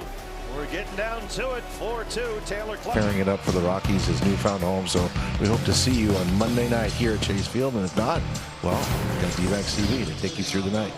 And Todd, we fully anticipate Michael Soroka starts that game against Colorado tomorrow night. Here's Taylor Clark to get the 8th. He had worked scoreless relief in 9 of his previous 10 appearances, but struggled here Friday. Faced 4 batters, gave up 3 hits. Jorge Barrosa replaces Tim Tao in center. And the Dodgers center fielder Andy Pages leads off the LA 8th. Pages struck out twice against Iran, had an RBI double in the 3rd. Diamondbacks got 2 in the first, 2 in the second. They've had only 2 singles since and are hanging on to this 4-2 lead.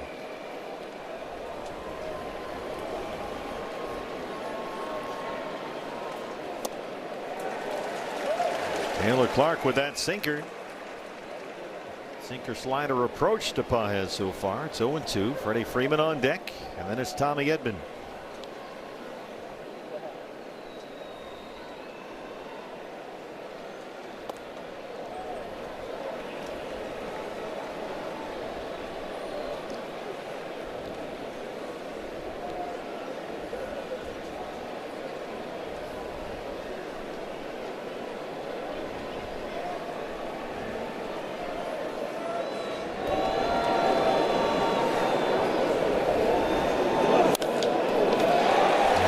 Paez, who they just have no answers for and haven't all year, has a leadoff single.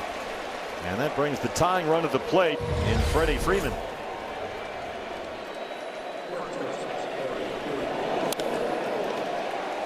Bangs it past Nolan Arenado into left field. No chance. Freddie Freeman's bunting. Each team now with 6 hits. Freeman singled his last time up, his first hit in the series.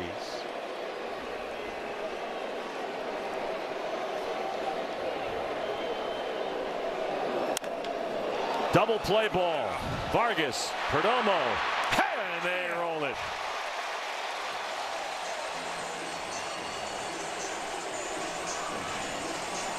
Tim Tawa, who started at first base last night, replacing Tyler Locklear at first, collects that one, and a big double play ball there by Taylor Clark.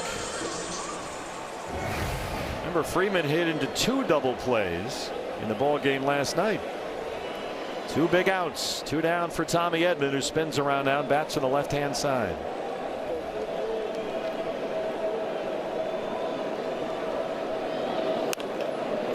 Smash foul. Quite possibly the last time we see Freddie Freeman during the regular season. A lot of uncertainty about next season in Major League Baseball, but Freddie Freeman has had a Hall of Fame career. They're engraving his plaque as we speak. Just his numbers against the Diamondbacks should get him into the Hall of Fame. He was a career 300 hitter coming into play today with an OPS in his career of .895. 4 times he led the league in doubles, twice in hits, 3 times in runs scored, 382 home runs. He's approaching 1,400 RBIs, and he plays every day. He's been a league MVP and a World Series MVP, Freddie Freeman.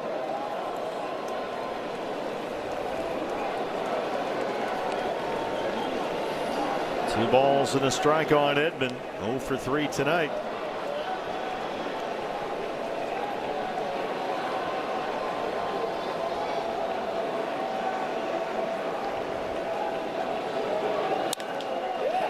Once more for Vargas. Ildemaro's got it. Yep. Taylor Clark, 3 ground ball outs in the 8th inning. It's still 4-2 Diamondbacks. Ever since left-hander Justin Wrobleski was removed from the game, the Diamondbacks offense, which has feasted on left-hand pitching all year, has vanished. 12 consecutive Diamondback hitters have been retired by 4 different Dodger relievers. Their last hit was Geraldo Perdomo's single in the 4th inning. Nolan Arenado leads off the 8th. Jonathan Hernandez, who got 3 outs in the 7th, is back out there for the Dodgers, and there's a slider for a strike. Nolan 0 for 2. He walked in the 1st.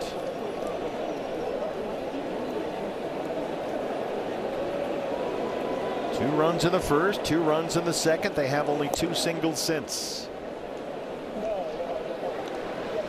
And if you're wondering who will close with what for the moment is a 4-2 lead, the answer can be found in the Sanderson Ford bullpen.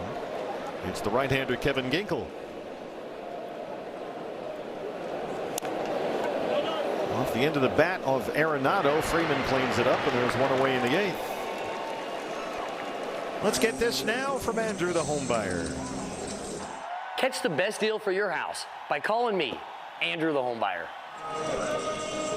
Ildemaro Vargas now.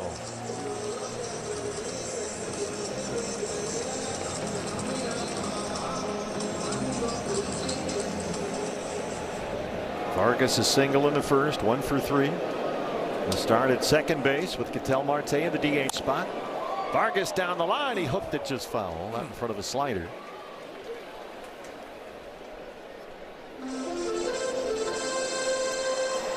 Diamondbacks have not won a season series against the Dodgers since 2018. They have split the first 12 meetings this year. This is the decisive game, and they lead it 4-2 in the 8th.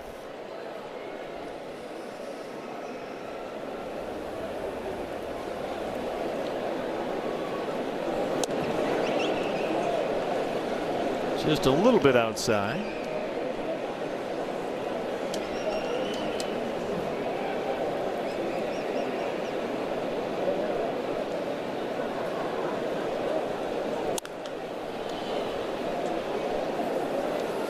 Nice play there by Jeremy Weber, a Golden Glover. We like to call him the Grill.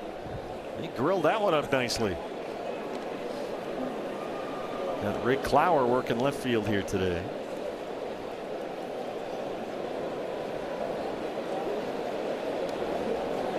One and two on Ildemaro Vargas.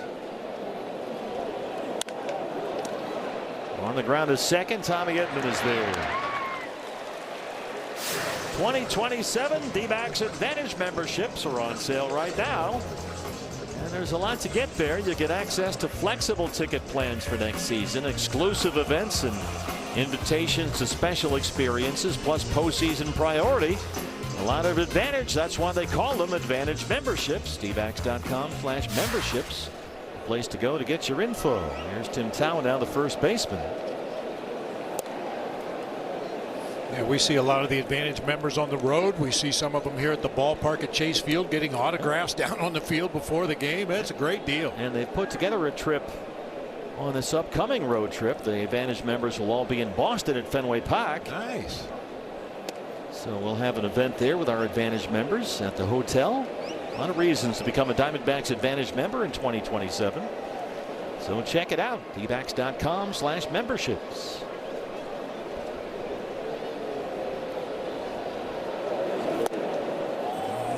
Tawa got fooled by that low sinker.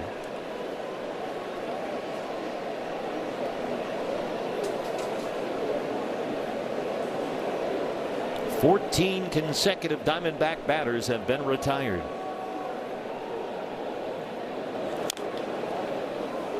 Two and two. Dodgers in the ninth against Ginkel. We'll have Mookie Betts, Kyle Tucker, and Teoscar Hernandez scheduled up 5, 6, and 7. We have Max Muncy and Alec Call on the bench. Left-hand batter and a right-hander. Barossa would be next. He took over in center.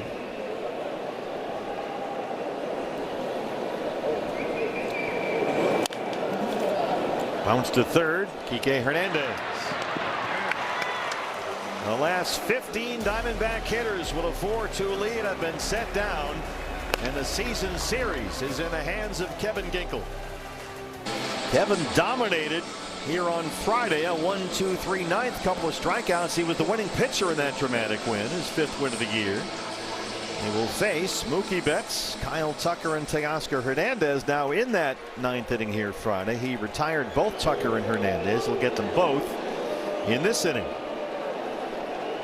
Mookie Betts leads it off. He's 0 for 2 with a walk.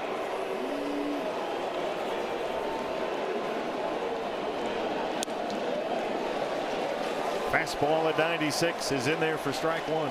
Yeah, you just hope Kevin has that good slider working today. Mookie has only one hit in the series. That was a single in the opener Friday. And Ginkel ahead right away with fastballs at 0-2.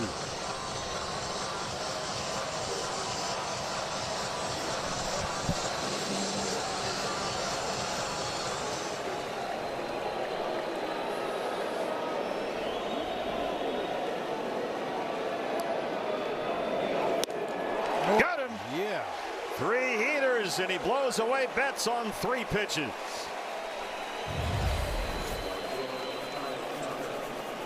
Perhaps Mookie Betts thinking slider too. No luck against 3 Kevin Ginkel fastballs.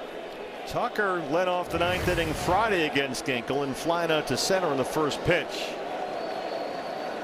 He tripled, brought home a run his last time up.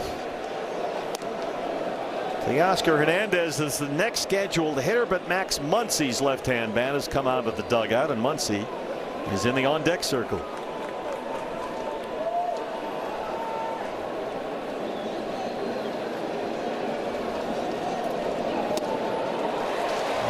Tucker badly fooled on that fastball. 1-1.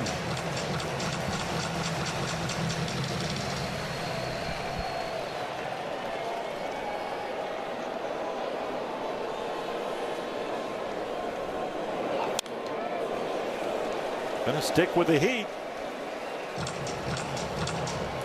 Kevin Ginkel has thrown 6 pitches, all of them fastballs. How about that? One of the reasons they like Kevin against lefties is that down breaking ball, that wicked slider that you mentioned, Bob. Let's see if he goes to it here as a put away pitch. 1-2 on Tucker.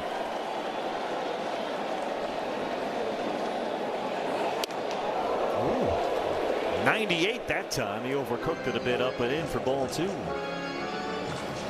Nothing but fastballs from Ginkel so far. Muncy on deck, set to bat for Hernandez.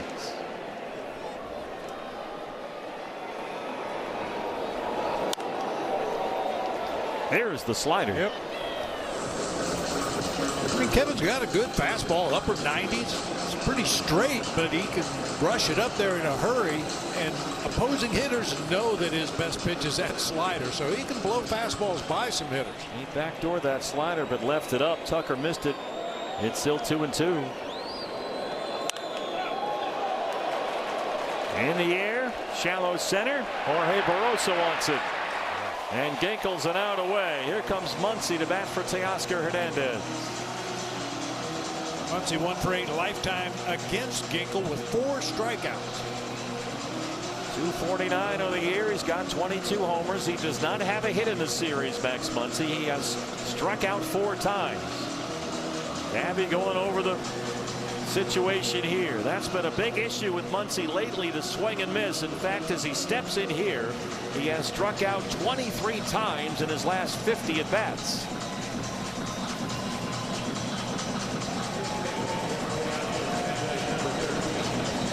Ginkel and out away.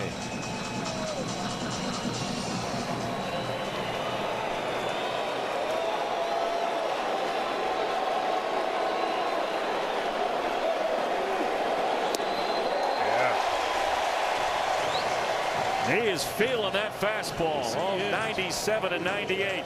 A little extra adrenaline today.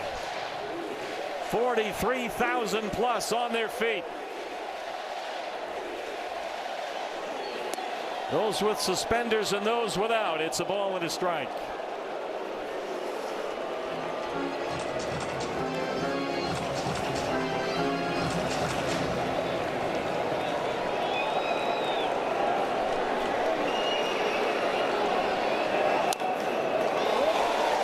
Another fastball, 98 from Kevin. He's a strike away.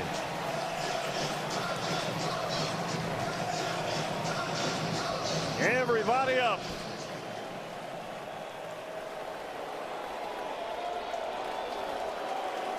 Now the 1-2 to Muncy.